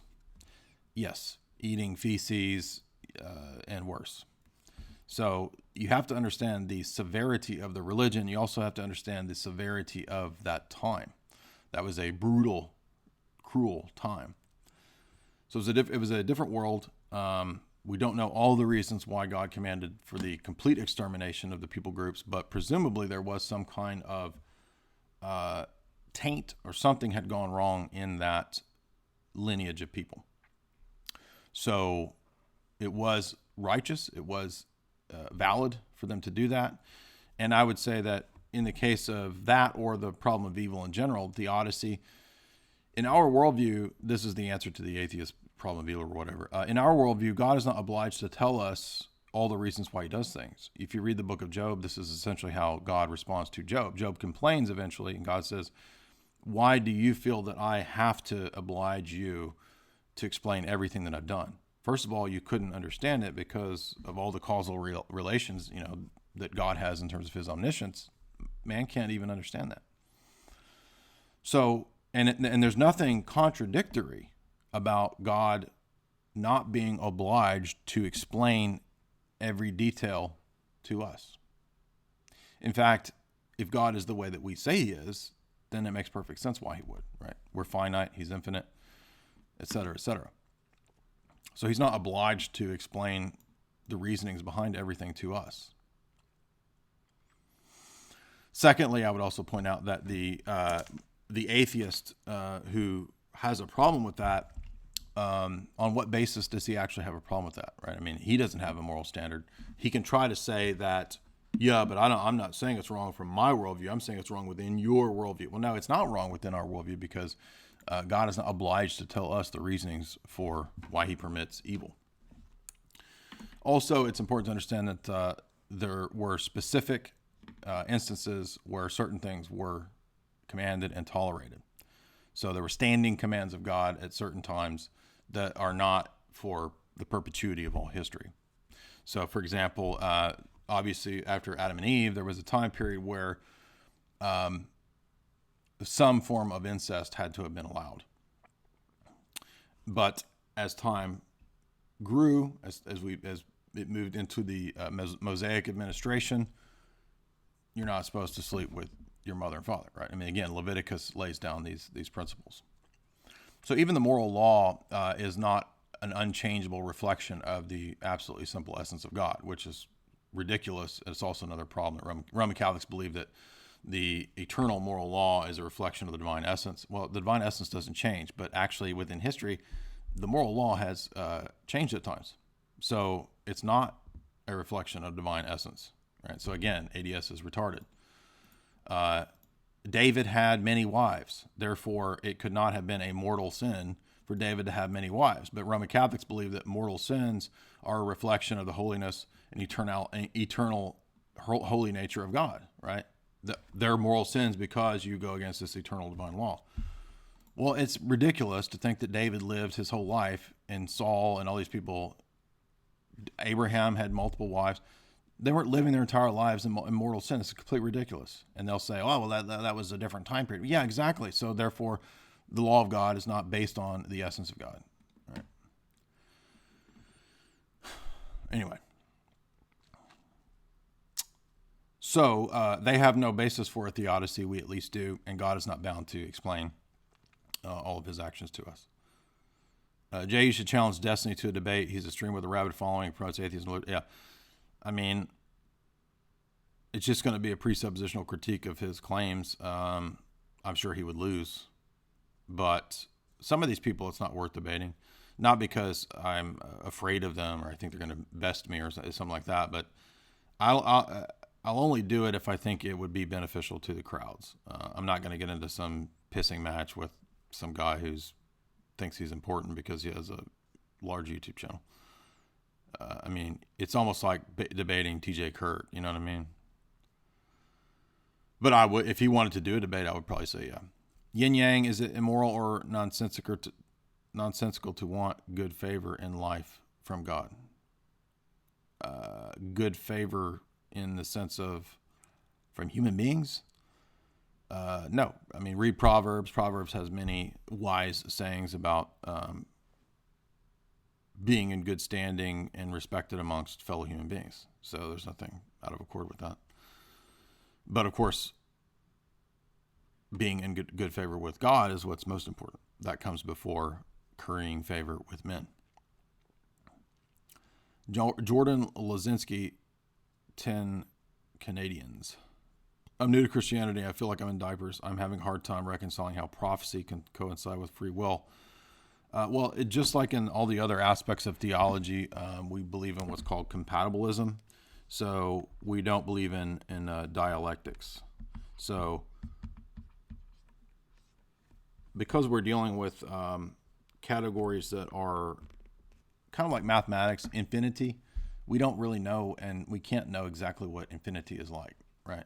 So we have these sort of rough outlines of understanding what infinity is. And we have symbols that symbolize infinity, right? So in the same way, we can't really reconcile in this life the providence of God and God's foreknowledge perfectly in a rational way with free will. It's just not possible. And it's not just a problem, so-called. It's not really a problem. It's not just a problem for our worldview. This is a conundrum that any worldview is going to have, just because of the nature of human finitude. So there's not a perfectly rational answer to how God can foreknow all things and at the same time create beings who have the free operation and energy of their will. So that's why we believe in compatibilism. And throughout our theology, we avoid dialectics. So in other words, we don't set up grace versus free will. We don't set up God versus world. God versus anything, right? So in terms of free will and God's predestination, we believe in compatibilism. Exactly how that all works out, we don't know, and no worldview can actually explain that. So this is not really a, quote, problem for us. This is really a question that no worldview could solve because of human finitude. But the principle is that typically speaking, we avoid dialectics. There's no God versus world, God versus man, grace versus free will, Christ's human nature versus his divine nature. All of these things are compatible and function on the basis of synergy. The word synergy itself has energy in it. So in the same way, we don't know, and we will never know in this life. But we know that Scripture teaches that God prophesies and knows all things, and he does predict the future in many cases. And we also know that man is responsible for his actions, and he does possess an energy proper to his nature of free will. And there we go. Thank you for the 50 A's. What is an A? 50 A's. They're, I guess that guy's Orthodox. John Copley, $2. Hinduism includes an ultimate but unknowable God. Correct. Yes, the Hindu doctrine is once again also absolute divine simplicity. So it's not an absolute divine simplicity and actually, if you just think about the Greeks, where did the Greeks get their origin from? Well, from Egypt, right? Solon, Plato and the Timaeus, Solon goes to Egypt and he learns the mysteries from the Egyptians. If you read the Hermetica, if you believe the Hermetica was originally an Egyptian dogma, well, guess what? It's the exact same as what Pythagoras and all these clowns teach. God is essentially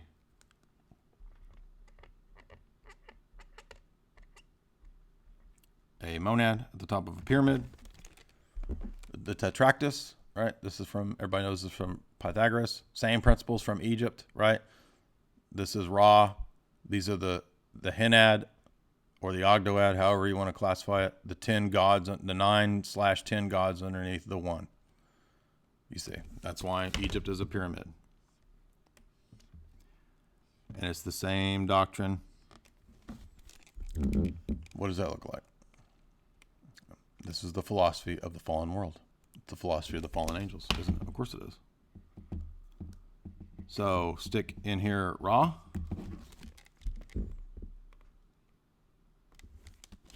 The 9 gods underneath there, right?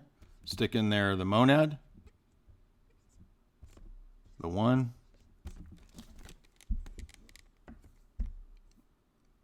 It's all the same. All the world religions have the same structure. Now, some of them are going to differ. They're going to say, oh, there's not 10 principles, there's 11, there's 8. It doesn't matter, because this is essentially the numeric, geometric structure of all the world religions. And ultimately, it doesn't matter if they say it all folds into one or if it all folds into two, because even if it all folds into two, they believe it's the same. Let's say you believe in a dualism, and all of this just collapses into a positive and a negative, or a light and a dark. This is just Far Eastern religion. Do you see? They're all the same. They all go back to this idea of an absolutely simple superessence. And in all the world religions, that absolutely superessence is, generally speaking, unknowable and impersonal. And Christianity doesn't just tack on that God is personal to a superessence.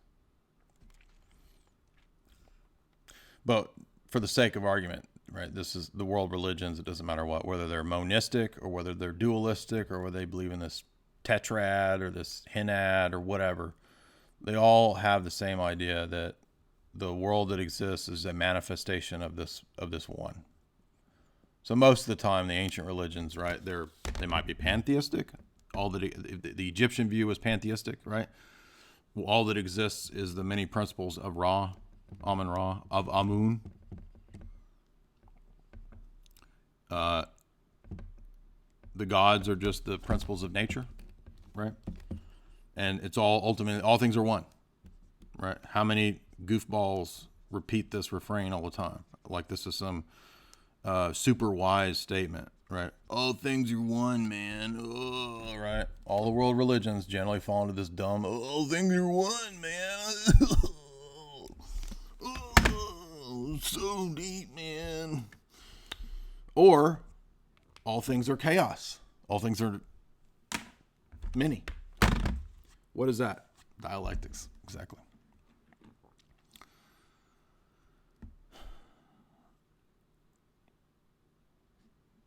Ghost Lord 5. Have you heard of Systema or ever practiced it? It is a martial arts based in Russian Orthodoxy. Wow, that sounds cool. No, I don't know anything about that. I've never heard of it. In one of the UFC guys, isn't he Orthodox? Fedor Emelianenko or one of those big guys? I don't remember which one. I think one of them's Orthodox.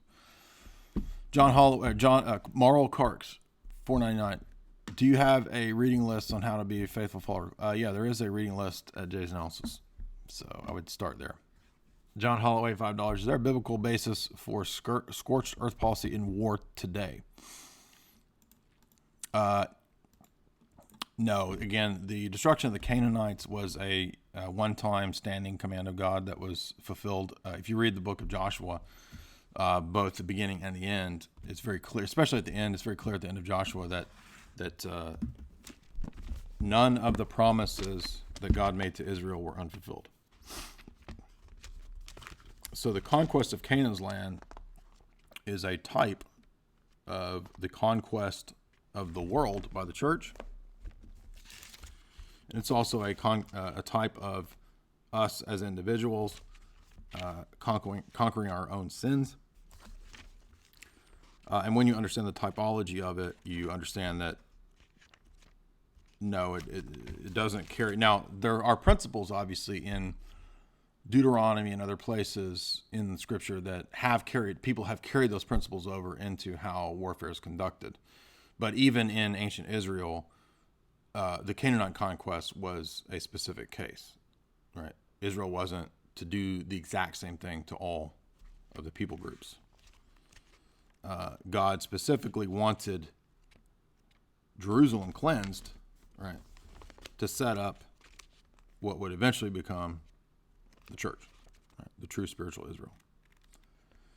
So again, the way that we determine what things carry over from the Old Testament to the New Testament are not going to be determined just by, like reading the books of Joshua or something like that and say, oh, well, I guess we should just go out and conquer all our enemies. No, it doesn't work like that.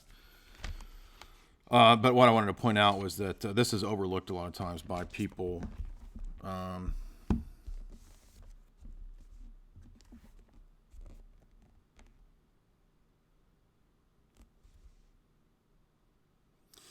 Yeah, and so it's basically at the end of Joshua, it talks about the fact that the Lord had not failed any of the promises that he made to Israel.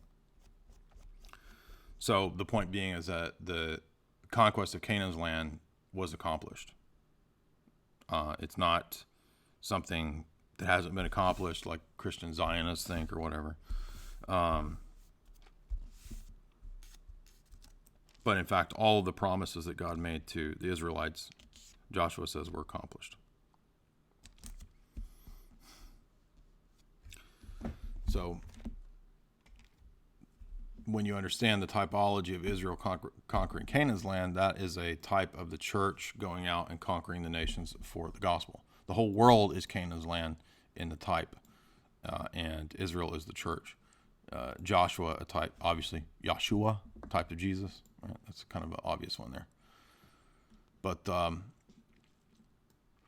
But it is true that in the history of the church, there have been applications of principles of warfare and just warfare from the law. Absolutely, it's hard. It's impossible to deny that. But as to what aspects of the law or to the law of kings or whatever applied in specific cases in the history of the church to this king, that war, etc., it's varied at different times based on the principle of economia or applying the law specifically to cases within history.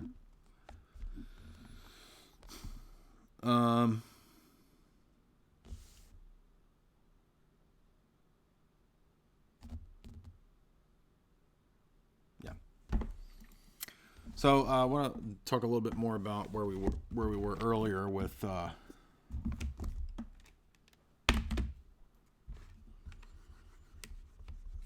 analogia fide. We're going to move over here to talking about the Protestant conception. All right, so you've got all this critique of Rome and Aquinas. What about the Protestant conceptions of God? Another bad example of this stupid apologetic would be, I remember I was reading Fulton Sheen's book a long time ago, Life of Christ or something like that, and he begins his book by saying, we should treat the Gospels as if they are any other document and compile a bunch of facts about the truth of Scripture and let man decide. Man will sit in judgment and determine whether he believes the gospel and the texts are inspired. Really?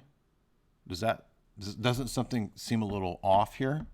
That I will accrue a bunch of facts, and we'll put God in the dock, and we will make a judgment and decide if we believe God exists or not. God on trial. The Bible on trial. Is that the way Revelation speaks of itself? No. Revelation says, I'm speaking of the whole Revelation of Scripture. Right? Scripture says the fear of the Lord is the beginning of wisdom. Knowledge comes from the Lord. The wisdom of this world is foolishness before God. So, yeah. No, yeah, we don't accrue a bunch of scholarly academic facts, present it before man and say, please, sir, will you determine, do you want God to exist? Do you think he exists? No. What a bunch of weak I was going to say some terms I can't say. We're talking about a weak apologetic. No. You don't sit in judgment on that. That sits in judgment on you. What a retarded argument. That's the stupidity. And if you're a savvy unbeliever, I would just retort by saying, well, if I accrue the facts and I determine whether I believe that's inspired or whether God exists, that's not a very good argument. And that's kind of a weak deity. I mean, if God exists the way that you say he does, I have every duty to worship him, and it doesn't matter whether I accrue enough facts or not. He exists. His existence is more certain than mine. His existence is more certain than my understanding of self-evident maxims of logic. God's existence is the most certain thing in the universe. So this whole natural theology, self-evident maxim stuff, it's all backwards. It's ass backwards. And the mere fact that they say, well, with probability, with a bunch of facts, maybe you'll come to believe that God might exist. Night and day with the way the apostles preach. No. The other way around. It's you have absolutely no basis for believing in anything coherent in your apostate atheist worldview. You see, complete opposite.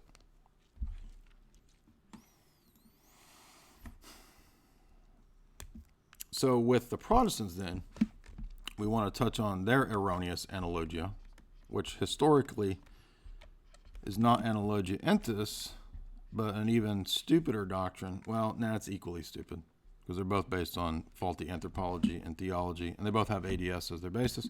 Analogia fide. Now, the reason analogia fide is different is that this is going to be about supposedly the Bible. Well, we're not going to have this analogia entis of looking at creatures and reasoning up to the first cause and a generic creator. We're going to have the Bible, right, which presumably here, the 66 books of the Protestant canon that counts as so-called Bible for us here in the Analogia Fide. And how does man reason about God and the world? Not by looking at creatures because he's fallen, but at Bible, the 66 books of Protestant canon, the Analogia Fide, the analogy of faith. That's how we know about the world. Analogy of faith. Now, what's the problem with analogy? Well, first of all, the problem with the analogy of faith is that their conception of man is a faulty anthropology that's also based on absolute divine simplicity. They all adopted ADS along with their kissing cousin Rome. And they say the only way to know God is through the medium of these 66 books. You can look out at creation and you can see that there's a God, but all creation tells you is that you're guilty. Right? So there's we could speak of a natural revelation, they'll say. But natural revelation doesn't do anything but damn you. That's it. So here, in the Analogia Fide of the classical Protestants, the analogy of faith, the way that you know about God or the world, is only through this medium of the 66 books of the Protestant canon, based on the absolutely simple divine essence, which you cannot reason to in creation. All creation and natural revelation shows you is your own guilt. That's it. There's no positive aspects of God that you could ascertain from it. Maybe there's a creator. Maybe you could come up with something like that, right? Calvin and other people in the Summa, Calvin talks about maybe you could surmise there's a creator or something, but that's it. So essentially, revelation in nature doesn't even make sense. Guilt in nature is really all that makes sense, and revelation and knowing God is only in Scripture. And why is this? Because of a severe doctrine of the fall. Fallen man is essentially at all times, more or less, affected by and in some state of sin. And this is backed up again in Calvin, all the Protestant, Luther has essentially the same view. The fall of man is such that the noetic effects of sin, don't forget this, the noetic effects of sin, are clouding his judgment at all times. Even our most righteous deeds are still clouded and affected by the noetic effects of sin. So we're never really going to have a great conception of anything in this life, given if we're consistent with the noetic effects of sin. Yes, we can be regenerated in this view. We can have a new life in Christ, blah, blah, blah. But we are all, even after being regenerated in Christ in Calvinism, you are still forever subject to the perpetual noetic effects of sin. And all your righteous deeds are filthy rags. They are all menstrual rags at all times, even still.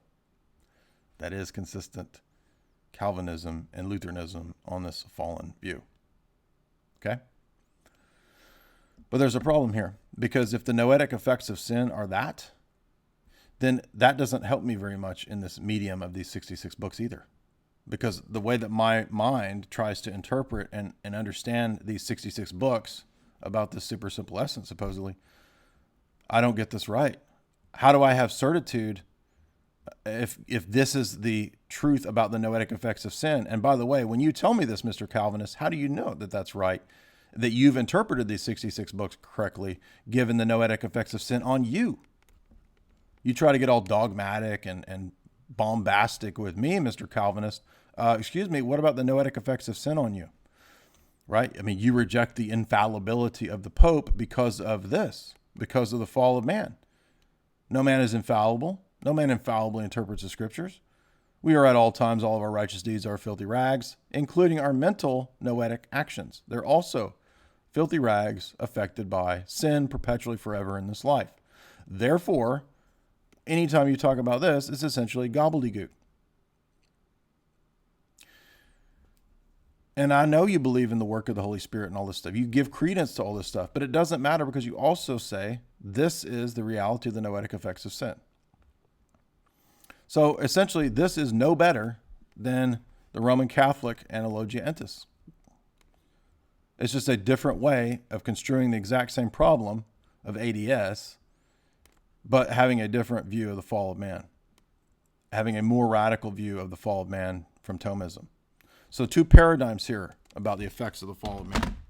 From the Thomist, swinging all the way over here to the Calvinist and the Lutheran in terms of the analogia fide.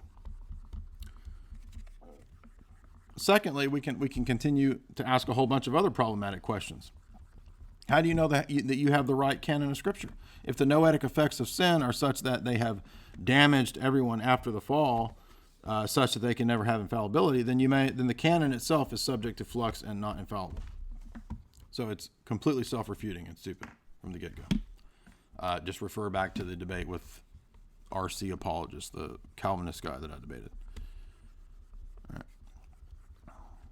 So they are not consistent with their theology. They talk about the noetic effects of sin, and then they turn around and deny it in the way that they act about assuming that the scriptures are the correct collection of books. Were the noetic effects of sin suddenly gone when the church was determining the canon? That just magically went away? Calvinism wasn't true. The total depravity wasn't true for that period in time. The noetic effects of sin weren't affecting the church when they were determining the canon. Then after the canon, it went back to normal, and everybody's perpetually experiencing the noetic effects of sin. And this is just so stupid. It makes me mad. I get frustrated thinking about this nonsense. Benjamin Collins, 5 pounds. Is there any biblical precedent or guide for the geopolitical events unfolding today? No, I don't take the view that we are living necessarily in the end times. It could be the end times. If it is, we will know as time grows nearer. But no, I'm not convinced that this is necessarily the end times. So I would be very leery of the cut and paste that many people do of assuming that you can read the present day events into the Bible or whatever. That's what all the goofy evangelicals do. There's Apache helicopters in the apocalypse. Hal Lindsey says that the melting of the ice is a releasing of the nuclear bomb, and that's in the apocalypse. No, you don't know what that's talking about. Maybe, but if you read David Chilton's book, if you read Ken Gentry's book, the Church Fathers, they teach that much of the apocalypse is describing the events of the destruction of the temple in the first century. Matthew 24 and Luke 21 are, for the most part, describing the destruction of the temple in 70 AD. And the goofball evangelicals cannot figure that out. Ghost Lord 10 Canadian. First instructor to train people in the system outside of Russia was based in Toronto. That's cool. His student is my teacher and does a podcast. It would be interesting to hear you talk. Fight Club Sistema. Yeah, it would be neat. I watch some UFC every now and then just for fun. Just kind of click around and watch stuff. And since Andy Worski is going to be fighting somebody supposedly, that sounds kind of fun. Who could I fight? JF, Mark Dice. I don't know. I would do a YouTube fight. I think that would be fun. It had to be somebody kind of in my, class weight category. It can't be somebody with like a black belt or something like that, because I'm not trained in that stuff. But it'd be fun to. I would be down for a YouTube something.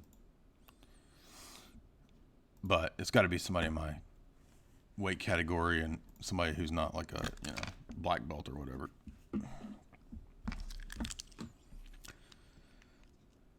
Can you talk, survive the jive? I don't know what that is. Can you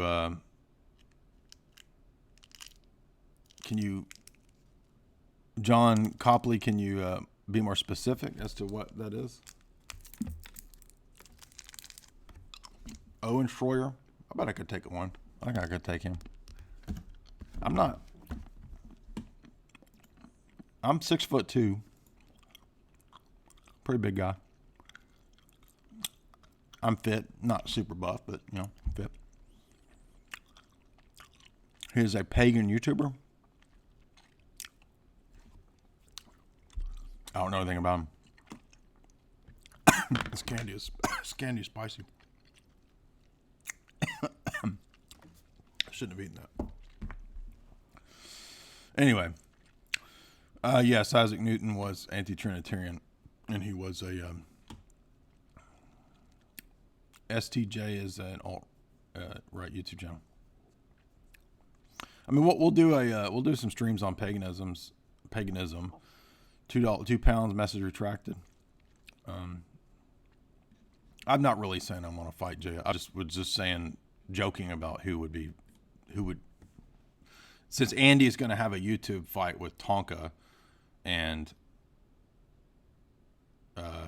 Jake and Logan Paul fought those black dudes, I was trying to think of who would I fight in the YouTube sphere. That would be funny. Anyway. Yeah, ADS is pretty straight up Tawheed, isn't it? I know who Matt Slick is. He's a goofus. He's been around since the beginning of the internet. Like, I remember being, like, the first time I was on the internet, I looked up apologetics in, like, 1998 or somewhere in there. And Matt Slick had he had a page dedicated to, I think, charismatic Calvinism. That was like 1998 or somewhere in there. Anyway, so they're not fighting. Who chickened out? Tonka chickened out and he's getting sued.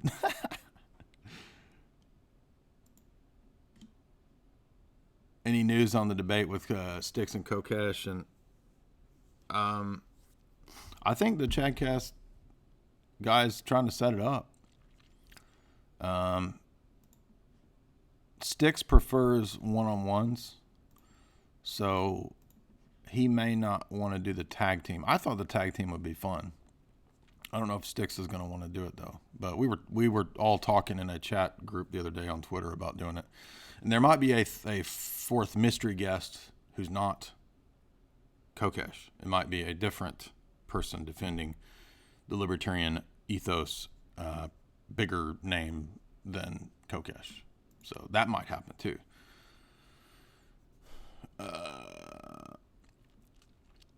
I'm talking shit about the fights. I would do it if it really happened. I don't really think anybody's going to want to do an actual YouTube. I would do it just for it would get a lot of, it would grow the channel quite a bit. Fight your shadow, that'd be funny. And I'm not even a badass. I've been in like 4 fights, and I think I lost 2. So I'm not some kind of badass dude. I've been beat up pretty good a couple times. But I don't usually back down when somebody, what you can't back down. What are you going to do? Like run away? I mean, you get beat up even worse. But I've been beat up pretty good a couple times. One time I got sucker punched, knocked down a hill. That sucked. A guy punched me out of nowhere, knocked me down a hill. I didn't know what was going on. But no, I never had any training. I'm not any kind of badass at all. I've lost 2 fights. The first fight I won because he was a little scrappy dude, and we got into a fight in like I don't know, just high school count. I guess. I don't know. The other time I fought, he punched me square in the nose. One of those little stout tank dudes, and he bopped me in the nose really good, and I hit my head on concrete and it knocked me out, and he beat the crap out of me. So that dude whipped me really good, but his dad beat him, so he grew up a trained fighter because his dad beat him. So actually I feel sorry for that guy, but and then the next fight, a dude punched me at a party. It was freezing cold in the middle of winter. I had my hands in my jacket, and I was walking into this party, and the dude was coming out of the door with a whole bunch of people, and I was like, what's going on? What's going on? I was just arriving. The party was already going on. And he had been inside talking about, man, when he gets here, I'm going to beat the guy, dude. I'm going to wait. So he wasted no time when I showed up. Like, as soon as I was walking in the door, I met his fist. And it was just like, bow. And he was one of those, like, big ogre type guys. And it sent me rolling down the hill.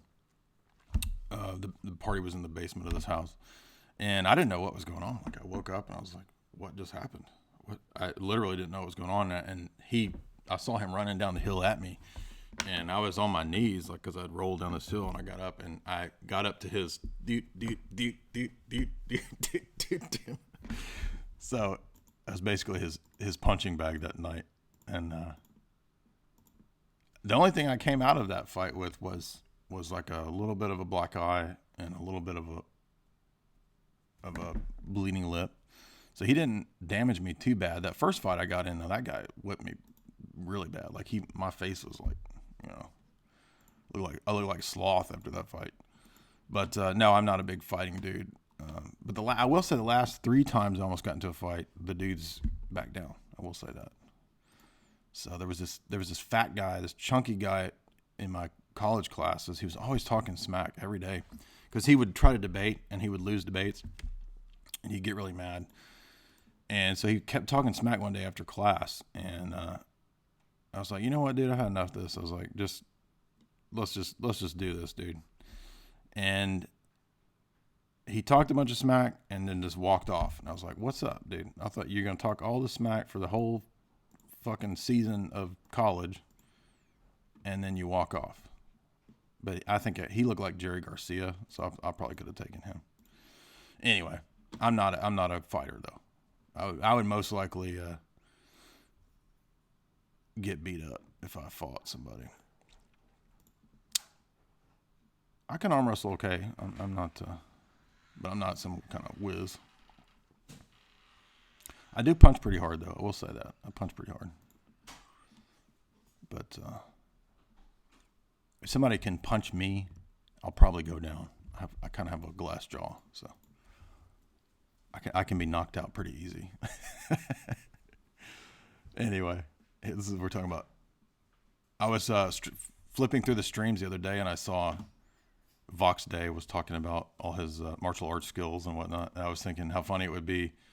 I was thinking about doing a stream of just talking about the times I got beat up. Like the counter badass stream. Like, I am the best at getting beat up. Do you realize how good I am at getting beat up? I'm just joking. Anyway. Hymen protector. Yeah. So I think there will be a debate in next month on the Chadcast stream. But I'm not sure I can say yet who the other big name figure agreed. He did agree to doing it.